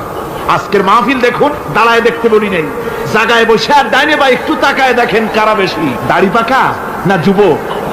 যুবক আর তরুণ দিয়ে আল্লাহর এই মুজাহিদ, আল্লাহর এই গোলামদের দিয়ে আল্লাহ মাহফিল ভরে দিয়েছেন। জোরে কোন সুবহানাল্লাহ, জোরে কোন আলহামদুলিল্লাহ। এই তরুণ যুবকরাই হচ্ছে ইসলামের সম্পদ। ইসলামের সম্পদ কে? তরুণ আর যুবকেরা। তোমাদের অবদান ইসলামে সব চাইতে বেশি। মনে রাখবেন যুবকেরা, শোনো, ইসলাম প্রতিষ্ঠিত হয়েছে তোমাদের রক্তের উপরে। কাদের রক্তের উপরে? যুবকদের রক্তের উপর। যারা ইসলাম প্রথম কবুল করেছিলেন তারা কিন্তু বুড়ো ছিলেন না কেউ।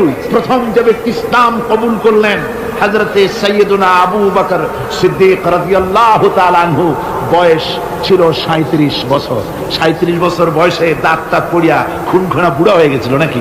হযরত ওমর ইসলাম যখন কবুল করেন তখন তিনি ছিলেন 26 বছরের টকবকে যুবক। যৌবনের রক্ত পা এবং মাথা পর্যন্ত শিরায় উপশিরায় ধাবমান এই যুবক হযরত ওমর 26 বছর বয়সের সময় ইসলাম কবুল করেন। হযরত আব্দুর রহমান বিন আউফ যখন ইসলাম কবুল করেন বয়স ছিল মাত্র 17 বছর। হযরত আলী যখন ইসলাম কবুল করেন তখন বয়স ছিল মাত্র 8.5 বছর। তোমাদের মতো তরুণেরা, যুবকেরাই সর্বপ্রথম কলেমার পতাকা ধারণ করে রাসূলকে সাহায্য করেছিল। সুবহানাল্লাহ।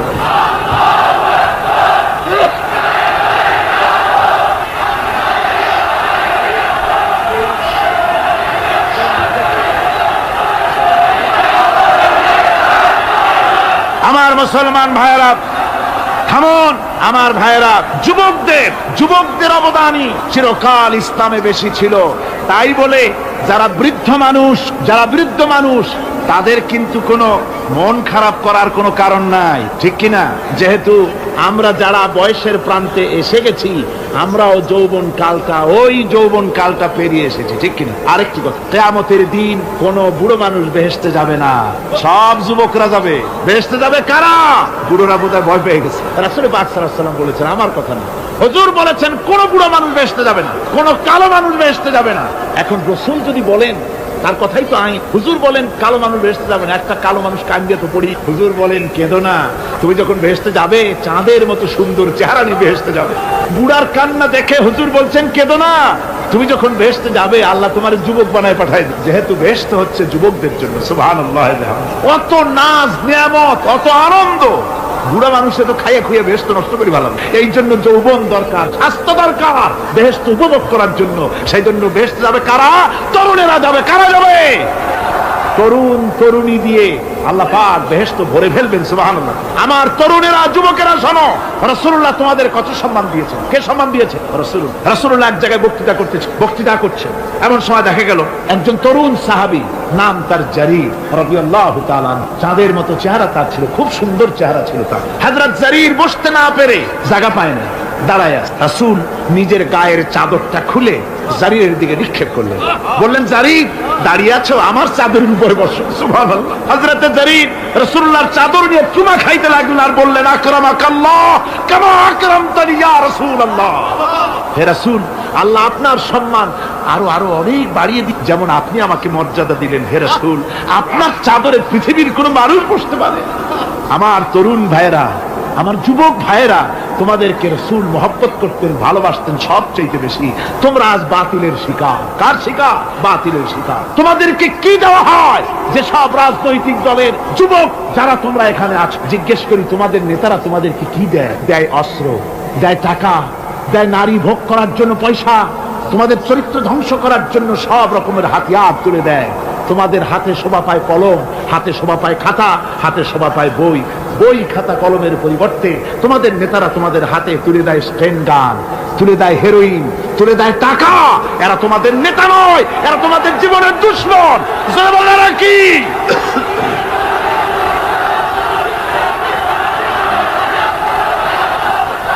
আমার যুবক ভাইয়েরা, আমার কলেজ ইউনিভার্সিটির ছাত্র ভাইয়েরা, একটুখানি মাথা খাটায় চিন্তা করো। তোমার নেতারা যারা ঢাকা থেকে আসে বা এখানে বাস করে, ওই নেতারা যখন রাজনৈতিক প্রোগ্রাম করতে আসে তখন কি একবারের জন্য তোমাদেরকে বলে, ও ছেলেরা তোমরা কি নামাজ ঠিক মতো পড়ো কিনা? বলে এই যে রোজা আসতেছে, খবরদার বাবারা তোমরা রোজা রেখো, এরকম কথা বলে নাকি? তোমার ওস্তাদদের সম্মান করো, এ কথা বলে নাকি? বরং টাকা দেয়, পয়সা দেয়, যে শিক্ষক তোমার মতের উল্টা করবে ঠ্যাঙ্গাইয়া জনমের মতো টাইট করে দিবা, ঠিক কিনা? তোমার নেতারা কি কোনোদিন বলে নাকি, ও আমার সংগঠনের ছেলেরা মা বাপের খেদমত করবে, মা বাপের সম্মান করবে, খবরদার মা বাপের সঙ্গে বেয়াদবি করবে না, সন্ত্রাস করবে না, অস্ত্রবাজি করবে না, মানুষকে কষ্ট দিবে না, এমন কোনো কথা বলে না? আমার যুবকেরা শোনো, ওরা টাকা দিয়ে, অস্ত্র দিয়ে, পয়সা দিয়ে, মদ দিয়ে ওরা নিজেদের ক্ষমতা টিকায় রাখার জন্য তোমাদেরকে লাঠির মতো ব্যবহার করে। সুতরাং আজকের তরুণদেরকে বুঝতে হবে, তরুণেরা ভালো করে বোঝো, তোমরা রাসূলের সৈনিক, তোমাদের পক্ষে সম্ভব। আমি বুঝতে পেরেছি কথা যেহেতু তরুণদের, আর তরুণদের জনসমুদ্র, কাজেই জনসমুদ্রের মধ্যে উত্তাল ঢেউ তো সৃষ্টি হবেই, স্বাভাবিক। কিন্তু সেই স্বাভাবিকতার সুযোগ নিয়ে দাঁড়ায় বিশৃঙ্খলার সৃষ্টি করবেন না। আমার ভাইরা, আমরা ইসলাম আমাদের আদব শিক্ষা দেয়। কি শিক্ষা দেয়? আদব। শুধুমাত্র কোন লোক পেশাব পায়খানার কথা বললে তাকে রাস্তা ছেড়ে দেবেন, যেতে বলবেন, তা না হলে তো আপনাদেরই অসুবিধা হবে। কথা বুঝতে পেরেছেন? বাকি কেউ উঠবেন না, দাঁড়াবেন না। এত বড় বেহেশতি মাহফিল জীবনে আরেকবার পাবো, কোন নিশ্চয়তা আছে?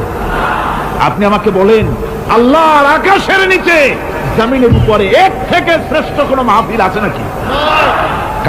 কারণ এ মাহফিল কোরআনের মাহফিল। কিসের মাহফিল? এর থেকে শ্রেষ্ঠ মাহফিল আল্লাহর আকাশের নিচে জমিনের উপরে হতে পারে না। সুতরাং বেয়াদবি কেউ করবে না। তরুণেরা, যুবকেরা, তোমাদের এগিয়ে আসতে হবে, নির্যাতিত মানবতার পাশে তোমাদেরকে দাঁড়াতে হবে। আজ শ্রমিকরা তাদের ন্যায্য পাওনা পাচ্ছে না, কৃষক তাদের উৎপাদনের মূল্য পাচ্ছে না, নারী তার সতীত্বের গ্যারান্টি পাচ্ছে না। মানুষেরা আজ নির্যাতিত, নিপীড়িত। সারা পৃথিবীতে Bosnia, Algeria, Somalia, Palestine, Kashmir, Burma, Philippines, Bharat, পৃথিবীর সর্বত্র নির্যাতিত মুসলমানদেরকে বাঁচাবার জন্য আমার খালিদ বিন ওলীদের উত্তরসূরিরা, সালাউদ্দিন আইয়ুবী, জামালউদ্দিন আফগানি, হযরত আলীর উত্তরসূরি, আজকের মাহফিলের যুবক আর তরুণরা, তোমরা কি রক্ত দিতে পারবে? আসমানের বাসিন্দা হোক আর জমিনের বাসিন্দা হোক, সব হতেছে আল্লাহর মালিকানাধীন। কার মালিকানাধীন? ওয়ামা ইয়াত্তাবিউল্লাযীনা ইয়াদউনা মিন দুনিল্লাহি শুরাকা, যারা আল্লাহকে ছাড়া মন গড়া শরীকদারকে ডাকে, আল্লাহর বাদ দিয়া অন্য শরীকদের যারা ডাকে, তারা এটা ডাকে কিভাবে? ইয়াত্তাবিউনা ইল্লায-যন্না ওয়া ইনহুম ইল্লা ইয়াখরুসুন, তারা নিছক আন্দাজ এবং অনুমানের অনুসারী, আর শুধু কল্পনাই করে। সব কল্পনা, কোনো দলিল নাই। মাজারে গিয়া কিছু চাওয়া, এর কি কোনো দলিল আছে? রাসূলুল্লাহ এরকম করেছেন, সাহাবায়ে কেরাম এরকম করেছেন? আগরবাতি দেওয়া, মোমবাতি দেওয়া, চাদর দেওয়া, এগুলো রাসূলুল্লাহ করেছেন না সাহাবায়ে কেরাম করেছেন? এগুলি সব আন্দাজ এবং অনুমানের উপরে করা। শিরক হচ্ছে অন্ধ অনুকরণের পরিণতি। ওই দেখছি মা বাপ করেছে, মুরব্বীরা করেছে, তাই করে। আল্লাহ পাক বলছেন, যদি তাদের জিজ্ঞেস করে সব কাজ করো কেন তারা? রব্বুল আলামিন বলেন, হাউলাই মা ইয়াবুদুনা ইল্লা কামা ইয়াবুদু আবাউহুম মিন ক্বাবল। হে নবী, এরা সেই মিথ্যা খোদাদের ইবাদত করে। কেন করে? প্রশ্ন করা হলে তারা এই জন্যই করে যে তাদের বাপ দাদারে করতে দেখেছে, তাই বাপ দাদাদের অনুসরণ তারা করে, অনুকরণ করে, আন্দাজের উপরে, অনুমানের উপরে। তাদের কাছে কোনো দলিল নাই। এই শিরক থেকে ফিরে থাকার জন্য সূরা লোকমানের মধ্যে দেখুন, হযরতে লোকমান তিনি তার সন্তানকে ডেকে বলছেন, ইয়া বুনাইয়া ইয ক্বালা লুকমানু লিবনিহি ওয়া হুয়া ইয়াইযুহু ইয়া বুনাইয়া লা তুশরিক বিল্লাহ ইন্নাশ শিরকা লাযুলমুন আযীম। ইয়া বুনাইয়া, হে আমার নান্না মুন্না লাডলা, হে আমার কলিজার টুকরা সন্তান, ইয়া বুনাইয়া লা তুশরিক বিল্লাহ, খবরদার আল্লাহর সাথে শরীক স্থাপন করো না। ইন্নাশ শিরকা লাযুলমুন আযীম, শিরক হচ্ছে মস্ত বড় অপরাধ। যারা শিরক করে তারা অপমানিত্বের শেষ পর্যায়ে চলে যায়, তারা অপমানিত হয়। কিরকম? ওয়ামান ইউশরিক বিল্লাহি ফাকান্নামা খাররা মিনাস সামাই ফাতাখতাফুহু আত-তায়রু আও তাহবি বিহির রিহু ফি মাকানিন সাহিক। আল্লাহর সাথে যারা শিরক করে সে যেন আকাশ থেকে পড়ে গেল। কার কথা এটা? যে ব্যক্তি শিরক করলো সে যেন আকাশ থেকে পড়ে গেল, আর পাখি যেন তাকে মহাশূন্য থেকে ছ মেরে নিয়ে গেল, বাতাস যেন তাকে এক বিরাট প্রান্তরে নিয়ে বিন্দু বিন্দু করে ছিন্ন ভিন্ন করে দিল। তার মানে হলো আকাশ থেকে পড়ে যাওয়ার অর্থ হলো তাওহীদের অবস্থান থেকে সরে যাওয়া। পাখিতে ছো মারার অর্থ হলো যখন সে শিরক করে তখন শয়তানের সে ফুটবল হয়ে যায়। শয়তানের কি হয়? শয়তানের ফুটবল হয়ে যায়। বাতাস উড়িয়ে নেওয়ার অর্থ হলো লালসা এবং নফসের প্রবৃত্তির ভিতরে লোকটি নিমজ্জিত হয়ে যায়। সুতরাং অপমান এবং লাঞ্ছনা পাওনা থাকে যারা শিরক করে তাদের জন্য। আল্লাহ শিরকের ব্যাপারে একটা দৃষ্টান্ত দিচ্ছেন। আল্লাহ পাক কোরআন শরীফে অনেক দৃষ্টান্ত দিয়েছেন। দৃষ্টান্ত দিলে লোকেরা বোঝে ভালো, ঠিক কিনা কোন? আল্লাহ পাক দৃষ্টান্ত দিচ্ছেন, ইয়া আইয়ুহান নাসু দুরিবা মাসালুন ফাসতাবিউ লাহু ইন্নাল্লাযীনা তাদউনা মিন দুনিল্লাহি লা ইয়াখলুকু যুবাবান ওয়া লাউ ইসতামাউ লাহু। আল্লাহ পাক বলেন, হে মানব সকল, আমি আল্লাহ একটা দৃষ্টান্ত দিতেছি, তোমরা শোনো। সুবহানাল্লাহ। আল্লাহ পাক বলছেন আমি একটা দৃষ্টান্ত দেই, তোমরা শোনো। ফাসতামিউ লাহু, কান পাতা ভালো করে শোনো আমার দৃষ্টান্তটা। আমি আল্লাহর বাদ দিয়ে যারা অন্যদেরকে ডাকে প্রয়োজন পুরাবার জন্য, সন্তান পাওয়ার জন্য, স্বাস্থ্য ভালো হওয়ার জন্য, ঋণ মুক্ত হওয়ার জন্য, ইবাদত করার নিয়ত নিয়ে আমারে বাদ দিয়ে তারা যারা ডাকে, যাদেরকে ডাকা হলো ওরা তো মাছির মতো একটা প্রাণীও বানাইতে পারে না। ছোট্ট একটা মাছিও বানাইতে পারে? জোরে বলেন, পারে? মাছির মতো প্রাণী বানানো তো দূরের কথা। ওয়াইয়াসলুবুহুম যুবাবু শাইআ লা ইস্তানকিযুহু মিনহু যাউফাত তালিব ওয়াল মাতলুব। ওই মাছি যদি তার কাছ থেকে কোনো জিনিস হরণ করে নিয়ে যায়, মাছির কাছ থেকে ওটা ফিরায় রাখারও ক্ষমতা তার নাই।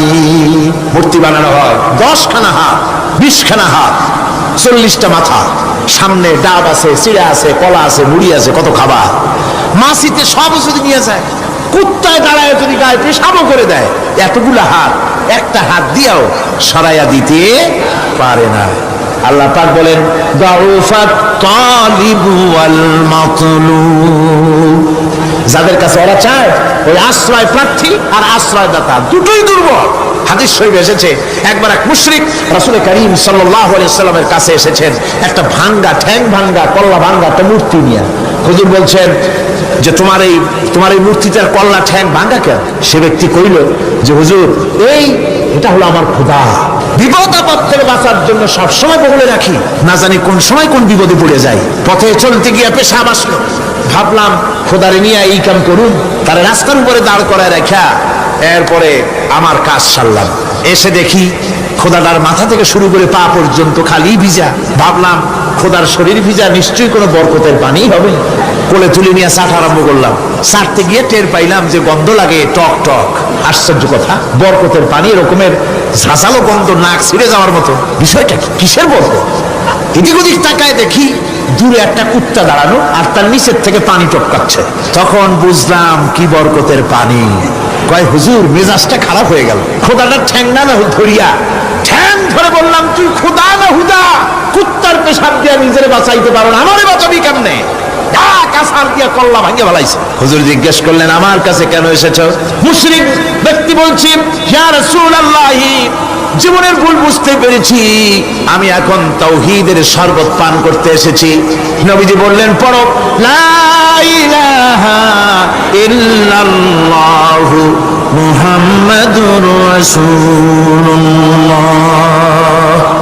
আল্লাহ পাক কি সুন্দর করে বুঝাচ্ছেন, আমি ছাড়া কারো কোনো ক্ষমতা নাই। আল্লাহুল্লাযী খালাকাকুম সুম্মা রাযাকাকুম সুম্মা ইউমীতুকুম সুম্মা ইউহয়ীকুম। আল্লাহ বলছেন, ও বান্দারা শোনো, আমি আল্লাহ তোমাদেরকে সৃষ্টি করেছি, শুধু সৃষ্টি করি নাই, খাবার দিছি। কে দিয়েছেন খাবার? সৃষ্টি করেছি, খাবার দিয়েছি, এরপরে তোমাদের মৃত্যু করব, আবার মৃত্যুর উপরে আমি আল্লাহ তোমাদের জিন্দা করব। হাল মিন শুরাকাইকুম মান ইয়াফআলু মিন যালিকুম মিন শাই। তোমরা তাদের পূজা করো, তোমরা তাদের ইবাদত করো, আমি আল্লাহ ছাড়া আমি যে সব কাজ করি, এই সব কাজ তোমাদের ওই সব দেব দেবতারা করতে পারে? আল্লাহ বলেন পারে না। সুবহানাহু ওয়া তাআলা আম্মা ইউশরিকুন। তিনি পবিত্র, পবিত্র পবিত্র। তারা যে সমস্ত কথা বলে আর আল্লাহর সাথে যে সমস্ত জিনিস দিয়ে শরীক স্থাপন করে, তার থেকে আল্লাহ মহান পবিত্র। আল্লাহ পাক বলেন, দেখো আমার কত ক্ষমতা, চিন্তা করো। কুল আরাইতুম ইন আখাযাল্লাহু সামআকুম ওয়া আবসারাকুম ওয়া খাতামা আলা কুলুবিকুম মান ইলাহুন গায়রুল্লাহি ইয়াতিকুম বিহি। আল্লাহ পাক বলেন, নবী আপনি বলেন, বলে দিন, আল্লাহ যদি, তোমরা কি কখনো এই কথা চিন্তা করে দেখেছো, আল্লাহ যদি ইচ্ছে করেন তাহলে তোমাদের কানের শ্রবণ শক্তি আল্লাহ পাক বন্ধ করে দিতে পারেন, ইচ্ছে করলে তোমাদের চোখ দুটির দৃষ্টি শক্তি আল্লাহ পাক কেড়ে নিতে পারেন, ইচ্ছে করলে তোমার বিবেক বুদ্ধি সব লোপ পায়া পাগলে পরিণত করে দিতে পারেন। পারেন কিনা জোরে কোন? আল্লাহ পাক বলেন, কখনই কি সব কথা চিন্তা করেছ? ইচ্ছে করলে আমি তোমার শ্রবণ শক্তি বন্ধ করে দিতে পারি, চোখের দৃষ্টি শক্তি, চোখের নূর কেড়ে নিতে পারি, বিবেক বুদ্ধি লোপ পাওয়া দিতে পারি। এরপরে এগুলি যদি আমি করি, মান ইলাহুন গায়রুল্লাহি ইয়াতিকুম বিহি, তাহলে আমি আল্লাহ ছাড়া মন কি আছে? আবার তোমার দৃষ্টি শক্তি ফিরায় দিতে পারে, আবার তোমার শ্রবণ শক্তি ফিরায় থাকে, ফিরায় দিতে পারে, আবার তোমার বিবেক শক্তি ফিরায় দিতে পারে। আছে কি কেউ? আছে? আল্লাহ পাক বলেন, নবী আপনি বলেন, আমার নিয়ামত খায় লাভালাভি করো, আমার নিয়ামত খাও, পানি খাও, মাছ খাও, গোশ খাও, যে পানি না হলে তোমাদের জীবন বাঁচে না।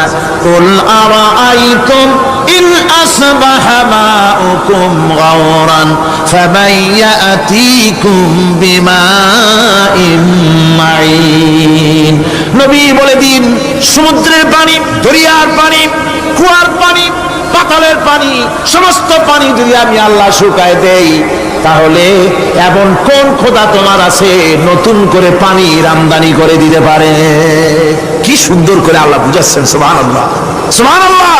আল্লাহ পাক আবার বলেন, শোনো বান্দারা, ও নবী আপনি মানুষকে ভালো করে বুঝান। কুল আরাইতুম ইন জাআলাল্লাহু আলাইকুমুল লাইলা সারমাদান ইলা ইয়াউমিল কিয়ামাহ।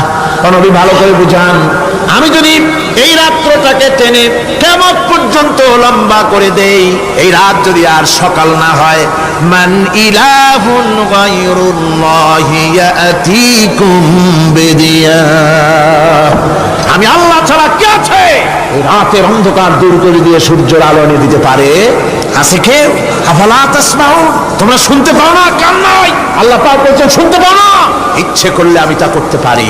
শুধু তাই নয়, কুল আরাইতুম ইন জাআলাল্লাহু আলাইকুমুন নাহারা সারমাদান ইলা ইয়াউমিল কিয়ামাহ, আমি যদি ইচ্ছে করি দিনটাকে টেনে নিয়ে কিয়ামত পর্যন্ত লম্বা করে দিতে পারি। মান ইলাহুন গায়রুল্লাহি ইয়াতিকুম বিলাইলিন তাসকুনুনা ফীহি আফালা তুবসিরুন, তাহলে আমি আল্লাহ ছাড়া কোন শক্তি এমন আছে যে দিনের এই আলোর ছলকানি দূর করে দিয়ে রাতের পর্দা এনে তোমার জন্য শান্তির ঘুম এনে দিতে পারে, শান্তিপূর্ণ পরিবেশ সৃষ্টি করে দিতে পারে? কে আছে আমি আল্লাহ ছাড়া? তোমরা কি দেখতে পাও না, শুনতে পাও না, কান নাই, চোখ নাই? আল্লাহ পাক এভাবে করে মানুষকে সুন্দর করে করে শিরক থেকে বাঁচার জন্য বলছেন সমস্ত ক্ষমতা হচ্ছে আমি আল্লাহর। সমস্ত ক্ষমতা কার? আল্লাহ পাক বলেন এই শিরক যদি ছেড়ে না দাও, আমি ছাড়া অন্য কারো কাছে যদি সন্তান কামনা করো, স্বাস্থ্য কামনা করো, ঋণ মুক্তির কামনা করো, জেনে রাখো কুল তামাত্তাউ ফাইন্না মাসীরাকুম ইলান নার। আল্লাহ পাক বলেন নবীদের বলে দেন ফুর্তি করো, খাও, জনমের মতো লুটে কুটে খাও, এরপরে জায়গা হবে জাহান্নাম। জায়গা হবে কোথায়? শিরক যারা করে তাদের জায়গা হবে জাহান্নাম। আল্লাহ বলে দিয়েছেন ইন্নাহু মান ইউশরিক বিল্লাহি ফাকাদ হারামাল্লাহু আলাইহিল জান্নাহ ওয়া মাওয়াহুন নার। যে ব্যক্তি শিরক করবে তার জন্য আল্লাহ পাক জান্নাতকে হারাম করে দিবেন। নাউজুবিল্লাহ। আল্লাহর জান্নাত হারাম, যারা শিরক করবে তাদের জন্য বেহেশত কি? হারাম। আমার বন্ধুগণ, বড় মারাত্মক কথা। খবরদার, এই শিরক থেকে আমাদেরকে বাঁচতে হবে। আল্লাহ সব গুনাহ মাফ করবেন। শিরকের গুনাহ আল্লাহ পাক বলছেন ইন্নাল্লাহা লা ইয়াগফিরু আন ইউশরাকা বিহি ওয়া ইয়াগফিরু মা দুনা যালিকা লিমান ইয়াশা। আল্লাহ রাব্বুল আলামিন শিরকের গুনাহ মাফ করবেন না, সমস্ত গুনাহ মাফ হয়ে যাবে। শিরকের গুনাহ রব্বুল আলামিন মাফ করে দিবেন না। ওয়া মান ইউশরিক বিল্লাহি ফাকাদ ইফতারা ইসমান আযীমা। যারা শিরক করলো তারা আল্লাহর সাথে মিথ্যা আরোপ করলো, জুলম করলো আল্লাহর উপরে। জোরে কর নাউযুবিল্লাহি মিন যালিক। ভাইরা আমার, সুতরাং আমাদেরকে ডাকতে হবে একমাত্র আল্লাহ পাককে। কাকে ডাকতে হবে? আল্লাহ পাককে ডাকতে হবে। তিনি আমাদের সমস্ত প্রয়োজন মিটিয়ে দিবেন। এ বিশ্বাস আছে তো? এ বিশ্বাস হয়েছে? আল্লাহ পাক বলছেন ওয়ালা তাদউ মিন দুনিল্লাহি মা লা ইয়ানফাউকা ওয়া লা ইয়াদুররুকা ফাইন ফাআলতা ফাইন্নাকা ইযাম মিনাজ জালিমিন।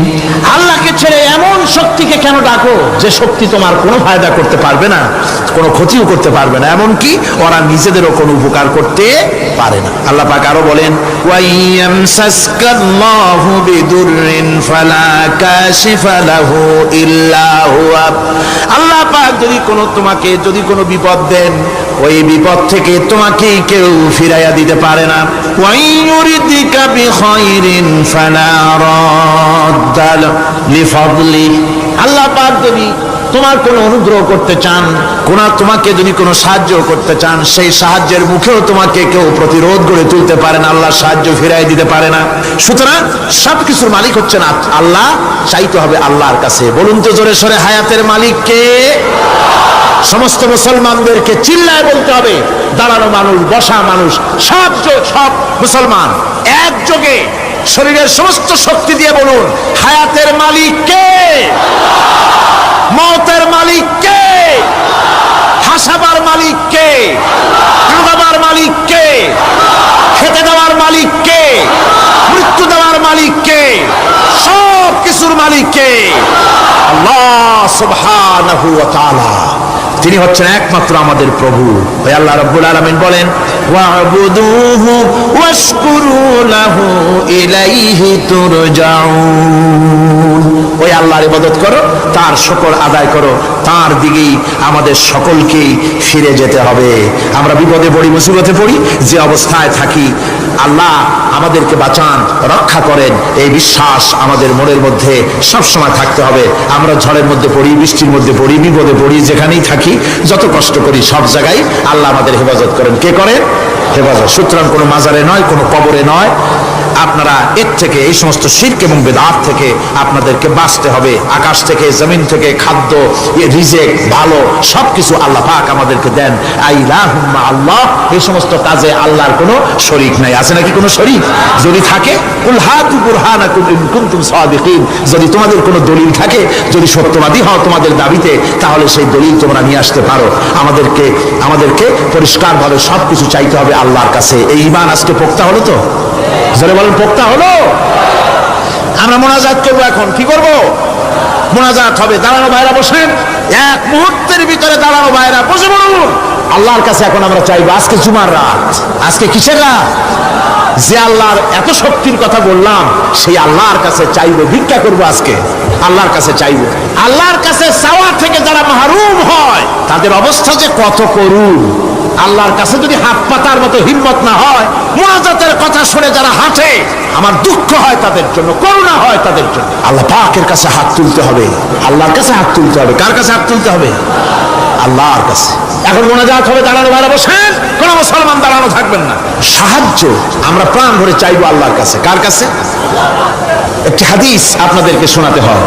রুবিয়াত তাবারানী ফি ইসনাদিহি আন্নাহু কানা ফি জামানিন নবী সাল্লাল্লাহু আলাইহি ওয়াসাল্লাম মুনাফিকুন ইউযিল মুমিনিন فقال بعضهم قوموا بنا نستغيث برسول الله صلى الله عليه وسلم من هذه المنافق। তাবারানী হাদিস, এটি সনদ সহকারে হাদিসটি এসেছে। সেটা হচ্ছে যে রাসূল করিম সাল্লাল্লাহু আলাইহি ওয়াসাল্লামের জামানায় একজন মুনাফিক এক এলাকায় মুসলমানদেরকে খুব রকম নির্যাতন করতেছিল। এলাকার মুসলমানেরা বলল যে চলো আমরা যাই, রাসূল করিম সাল্লাল্লাহু আলাইহি ওয়াসাল্লামের কাছে সাহায্য চাই, তিনি যদি মুনাফিক থেকে আমাদের বাঁচান। এবং তারা গিয়ে রাসূলের কাছে মুনাফিক থেকে বাঁচার জন্য সাহায্য চাইলেন। فقال النبي صلى الله عليه وسلم إنه لا يستغاث بي وإنما يستغاث بالله। শোনো মুসলমানেরা, খবরদার আমার কাছে সাহায্য চাইও না, সাহায্য চাইবে কেবলমাত্র আল্লাহ পাকের কাছে। সাহায্য চাইতে হবে আল্লাহ পাকের কাছে। সুতরাং কোরআন থেকে, হাদিস থেকে আপনাদের সামনে কথাগুলি তাওহীদ এবং শিরকের ব্যাপারে কথাগুলি স্পষ্ট করে বলে দেওয়া হলো। আন জাবির বিন আব্দুল্লাহ রাদিয়াল্লাহু তাআলা আনহুমা قال سمعت رسول الله صلى الله عليه وسلم يقول من لقي الله لا يشرك به دخل الجنة। হযরত জাবির রাদিয়াল্লাহু তাআলা আনহু বলছেন, আমি শুনেছি রাসূলুল্লাহ বলেছেন, মুসলিম শরীফের হাদিস, আমি শুনেছি আমার কানে রাসূলুল্লাহ বলেছেন, যে ব্যক্তি আল্লাহর দরবারে এই অবস্থায় উপস্থিত হবে যে সে কোনো শিরক করে নাই, আল্লাহ তাকে বেহেশত দিয়ে দিবেন। ওয়ামান লাকিয়াহু ইউশরিকু বিহি শাইআন দাখালান নার। আর যে ব্যক্তি আল্লাহর দরবারে উপস্থিত হবে এমন অবস্থায় যে শিরক করেছিল, আল্লাহ পাক তাকে জাহান্নাম দিয়ে দিবেন। নাউযুবিল্লাহ পড়েন, নাউযুবিল্লাহ পড়েন। আমার বন্ধুগণ, আরেকটি হাদিস আন জুনদুব রাদিয়াল্লাহু তাআলা قال سمعت رسول الله صلى الله عليه وسلم قبل ان يموت بخمس। রাসূল করিম সাল্লাল্লাহু আলাইহি ওয়াসাল্লামের মৃত্যুর ইন্তেকালের 5 দিন পূর্বে এই হাদিসটি তিনি বলেছেন। হুজুরের ইন্তেকালের 5 দিন পূর্বে, মুসলিম শরীফের হাদিস। হাদিসটি হচ্ছে, হুজুর বলছেন, আলা ওয়া ইন্না মান কানা ক্বাবলাকুম কানু ইয়াত্তাখিযুনা কুবুর আমবিয়াইহিম ওয়া সালিহিহিম মাসাজিদান ফালা ইয়াত্তাখিযুল কুবুর মাসাজিদান ইন্নী নাহাকুম আন যালিক। রাওয়াহু মুসলিম। ইন্তেকালের 5 দিন আগে হুজুর বললেন, সাবধান ও আমার উম্মতেরা, তোমাদের আগে যারা এসেছিল এই পৃথিবীতে, তারা তাদের নবীদের কবরগুলিকে সেজদার জায়গা বানিয়েছিল। তারা তাদের নেককার বান্দাদের কবরগুলিকে তারা মসজিদ বানিয়েছিল, সেখানে তারা সেজদা করত। খবরদার, কোন কবরস্থানকে তোমরা সেজদার জায়গা বানিও না। ইন্নী আনহাকুম আন যালিক, আমি কঠোরভাবে তোমাদেরকে নিষেধ করছি, খবরদার কবরগুলিকে সেজদার জায়গা বানিও না। রাসূলুল্লাহ আর বলেছেন, কবর জিয়ারত করতে যে সমস্ত মহিলারা যায়, আমাদের দেশে পুরুষও যায়, মেয়ে লোকও যায়। وعن ابن عباس رضي الله تعالى عنهما لعن رسول الله صلى الله عليه وسلم زائرة القبور والمتخذين عليها المساجد والسروج। রাসূল করিম সাল্লাল্লাহু আলাইহি ওয়াসাল্লাম বলেছেন, ইবনে আব্বাস রাদিয়াল্লাহু তাআলা আনহুমা থেকে এই হাদিস বর্ণিত, তিনি বলেছেন, হুজুর বলেছেন যে খবরদার, যে সমস্ত মহিলারা কবর জিয়ারতে যায়, কবরের স্থানে যারা যায়, তাদের উপরে আল্লাহ রাসূল লানত করেছেন। আল্লাহ রাসূল তাদের উপরে অভিসম্পাত দিয়েছেন যে সমস্ত মহিলা কবরস্থানে যায় আর কবরে বাতি জ্বালায়, কবরে বাতি জ্বালায়, বাতি যারা কবরে জ্বালায়, চাঁদ জ্বালায়, আল্লাহ রাসূল তাদের উপরে লানত করেছেন। সুতরাং কবরে আগরবাতি দেওয়া, মোমবাতি দেওয়া, চাদর দেওয়া, এগুলি মুসলমানদের কাজ নয়, এগুলি মুসলমানদের কাজ। আপনারা খবরদার এগুলি করবেন না। সাহায্য করবেন, টাকা দিবেন, পয়সা দিবেন, সব গরিবদের দেবেন, এতিমদের দেবেন, মাদ্রাসা দিবেন, লিল্লা বডিকে দেবেন, মসজিদে দিবেন, গরিব মানুষকে দিবেন, এতিমদেরকে দিবেন, বিধবাদেরকে দিবেন, মুসলমানকে দিবেন। রাজি আছেন? মাজারে আগর না, চাদরবাতি না, মোমবাতি না, কিচ্ছু না। কোন মাজারে গেলেন, বাস আসসালামু আলাইকুম ইয়া আহলাল কুবুর, সূরা ফাতিহা পড়লেন, সূরা ইখলাস পড়লেন, দরুদ শরীফ পড়লেন, দোয়া করে দিলেন, আল্লাহ কবরে যিনি শুয়ে আছেন তারা বলল ভাই সব পৌঁছে দাও, শেষ। কিচ্ছু চাওয়ার নাই, চাইতে হবে আল্লাহর কাছে। কার কাছে? মুসলমান রাজি আছেন? কারা কারা রাজি দেখান, কারা কারা রাজি? আলহামদুলিল্লাহ।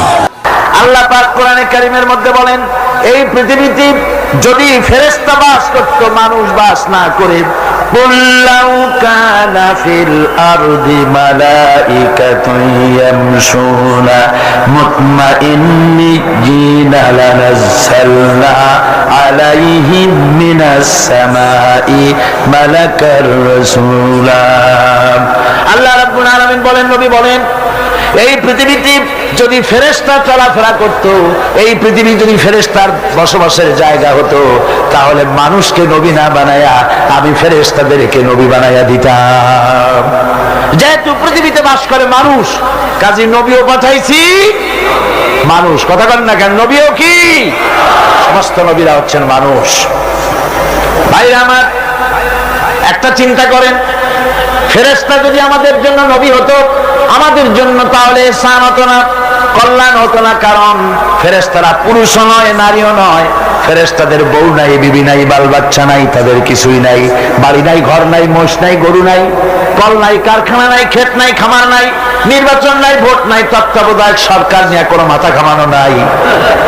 এই ধরনের ফেরেশতা যদি মানুষের নবী হতো, মানুষের সমস্যার সমাধান কি তারা করতে পারতো নাকি? কন জোরে বলেন, পারতো? আরে বাবা, স্বামী স্ত্রীতে ঝগড়া লাগে কেন? তা ফেরেশতাই বুঝবি কি? তার তো নিজেরই বউ নেই, নিজে পুরুষই না। ফেরেশতা কোনো কলের মালিক নয়, কোন কারখানার মালিক নয়। শ্রমিকরা মালিকের চামড়া খুলে নেব আমরা, এই যে স্লোগান দিল, এখন সমস্যার সমাধান কেমনে হবে? ফেরেশতা কি সমস্যার সমাধান করবে? পারবে করতে? জমিনের আইন ঠেলে দাঁড়িয়ে হচ্ছে, মারামারি হচ্ছে, যুদ্ধ হয়, বিগ্রহ হয়, এগুলি ফেরেশতা কেমনে সমাধান করবে?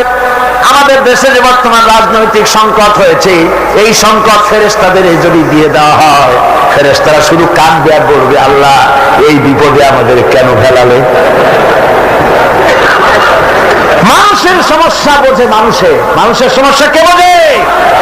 সেই জন্য আল্লাহ রাব্বুল আলামিন মানুষের জন্য নবী, মানুষকে নবী বানিয়ে গোটা বিশ্ববাসীর উপর আল্লাহ পাক ihsan করেছেন। সুবহানাল্লাহ। জোরে কর আলহামদুলিল্লাহ।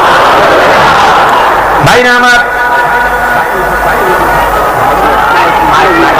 আমি বুঝতে পারছি মাইক নাই, কিন্তু আমার করার কিছু নাই, চিল্লাইতে পারবেন না। আপনার চিৎকারে যারা শুনতে পারবেন আপনারা দায়ী হয়ে যাবেন। শোনা না যায়, মোনাজাতের জন্য বসে থাকেন। ক্যাসেট হচ্ছে, অডিও ভিডিও সব নিয়ে বাড়িতে আরামে দেখবেন। চিৎকার দেওয়া যাবেই না, একদম খামোশ হয়ে যেতে হবে। মাইক নাই, করার কিচ্ছু নাই, বসে বসে আল্লাহর কাছে জিজ্ঞাসা করেন। আর খামোখা এত বড় বিশাল মাহফিল থেকে কোন মানুষ এই মোনাজাত থেকে নিজের কপাল পোড়া বানাইয়া মাহফিল থেকে সরে যাওয়া আর হাঁটার চেষ্টা করবেন না। বলে দিলাম ভালো করে, মনে রাখবেন। লোকেরা কোরআন শরীফ শুনছে আর আপনি মানুষের ঠ্যাং পাড়াইয়া, হাত পাড়াইয়া চলছেন, বেয়াদবের খাতায় নাম লেখা যাবে। বন্ধুগণ, খামোশ হয়ে শুনতে হবে।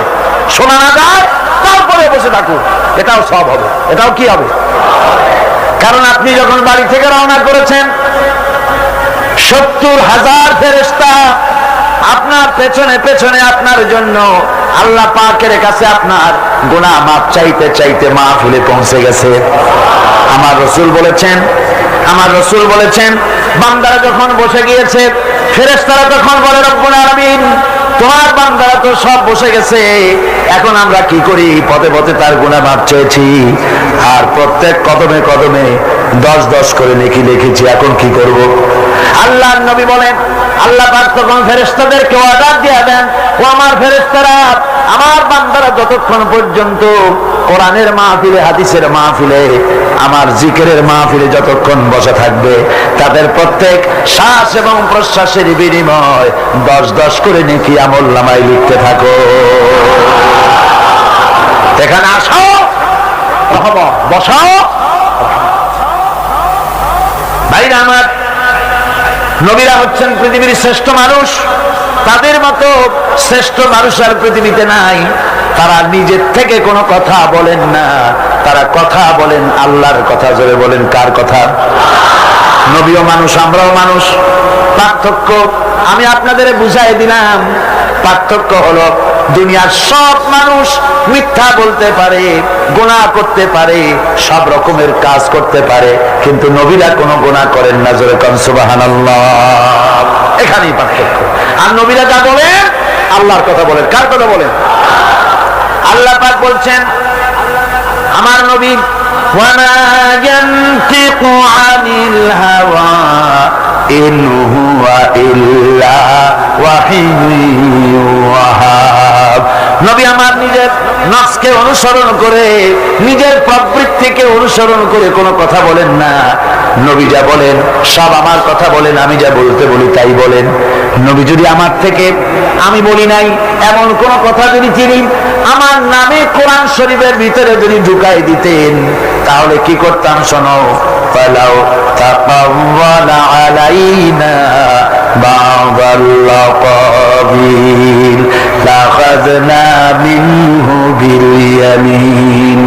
যদি আমার নবী কোন কথা নিজের থেকে বানিয়ে কোরআনে কারীমের ভিতরে যদি ঢুকাই দিতেন, তাহলে আমি আমার নবীর ডান হাতকে চেপে ধরতাম, আর নবীর কণ্ঠ নালীকে আমি আল্লাহ কেটে ফেলে দিতাম। নবীর গলা এই কণ্ঠ নালীটা কেটে ফেলে দিতাম।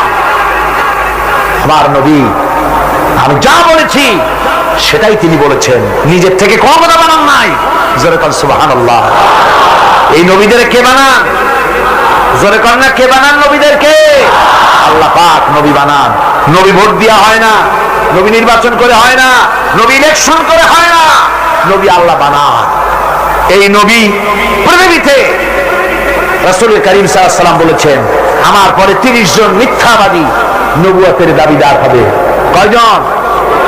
30 জন। তার মধ্যে গোলাম আহমদ কাদিয়ানী, পাকিস্তানের পাঞ্জাবের গুরুদাসপুর জেলায়, এইখানে এই পলিব এই হলো নবুয়তের দাবি করলো। একটা জিনিস নিশ্চয়ই আপনারা লক্ষ্য করবেন, সেটা হচ্ছে এই পৃথিবীতে ইহুদিরা খ্রিস্টানেরা যখন ইসলামের বিরুদ্ধে কিছু করতে চেয়েছে, তখন নিজেরা সরাসরি করে নাই, মুসলমান নামধারী একটা লোককে দিয়ে কাজটা করাইছে। এটা কি লক্ষ্য করেছেন? এটা কি আপনারা লক্ষ্য করেছেন? আপনারা দেখেন কোরআন শরীফকে গালি দেওয়া লাগবে, কোরআন শরীফের আগাগোড়া সংশোধন করা লাগবে, আর আল্লাহ একজন মিথ্যাবাদী। জোরে কর নাউজুবিল্লাহ। পীর আউলিয়াদেরকে বদমাশ বলা হবে। পীরেরা বদমাশ, লুচ্ছা, চোট্টা, চোর, এই ধরনের গালি দিয়েছেন ওই মেয়ে লোকটা। আমার মুরব্বী, আমার বড় ভাই মাওলানা আজাদ সাহেব আপনাদের সামনে বলেছেন, মাওলানা সিদ্দিক আজাদ, আল্লাহ তাকে হায়াত দারাজ করুন, সবাই বলেন আমিন। আমি তাকে বলি চট্টগ্রামের ওল্ড লায়ন, বৃদ্ধ সিংহ। মুখের দাঁত না থাকলে কি হবে? হাড্ডি গুড্ডি চাবাইয়া শেষ করে ভালাইতে পারে। আলহামদুলিল্লাহ, আল্লাহ তারা আরো জামান বানাক। আমি ওই মেয়ে লোকটির নাম আমি নেই না, যেহেতু ওর নাম নিলে শয়তানও লজ্জায় বমি করে। এই পৃথিবীর নিকৃষ্ট পতিতা, নষ্টা, বাস্তা, ক্ষুধাদ্রোহী, দেশদ্রোহী আল্লাহর ওলিদেরকে বলল লুচ্ছা, লম্পট। অথচ এই ভূখণ্ডে ইসলাম এসেছে আল্লাহর ওলিদের মাধ্যমে। এদেশের মানুষের মাথায় যদি টুপি এসে থাকে, ওলিদের ওসিলা এসেছে। এদেশে লক্ষ লক্ষ মাদ্রাসা মসজিদ তৈরি করেছেন আল্লাহর ওলিরা করেছেন। ঠিক কি রাখ? আমাকে অনেক সময় ভুল বোঝা হয়, বলে যে পীরেদের বিরুদ্ধে কথা বলি না। আমি পীরেদের বিরুদ্ধে কথা বলি না, আমি ধর্ম ব্যবসায়ীদের বিরুদ্ধে কথা বলি, যারা ধর্মের নামে গোসল শরীফ বাইর করছে, নরস শরীফ বাইর করছে, আর হাত দিলে অমনি বেহেশতে যাবা, টাকা দাও, হাত দাও, মেয়ে লোক মুরিদ করায়, আর নামের আগে অনেক কিছু দিয়া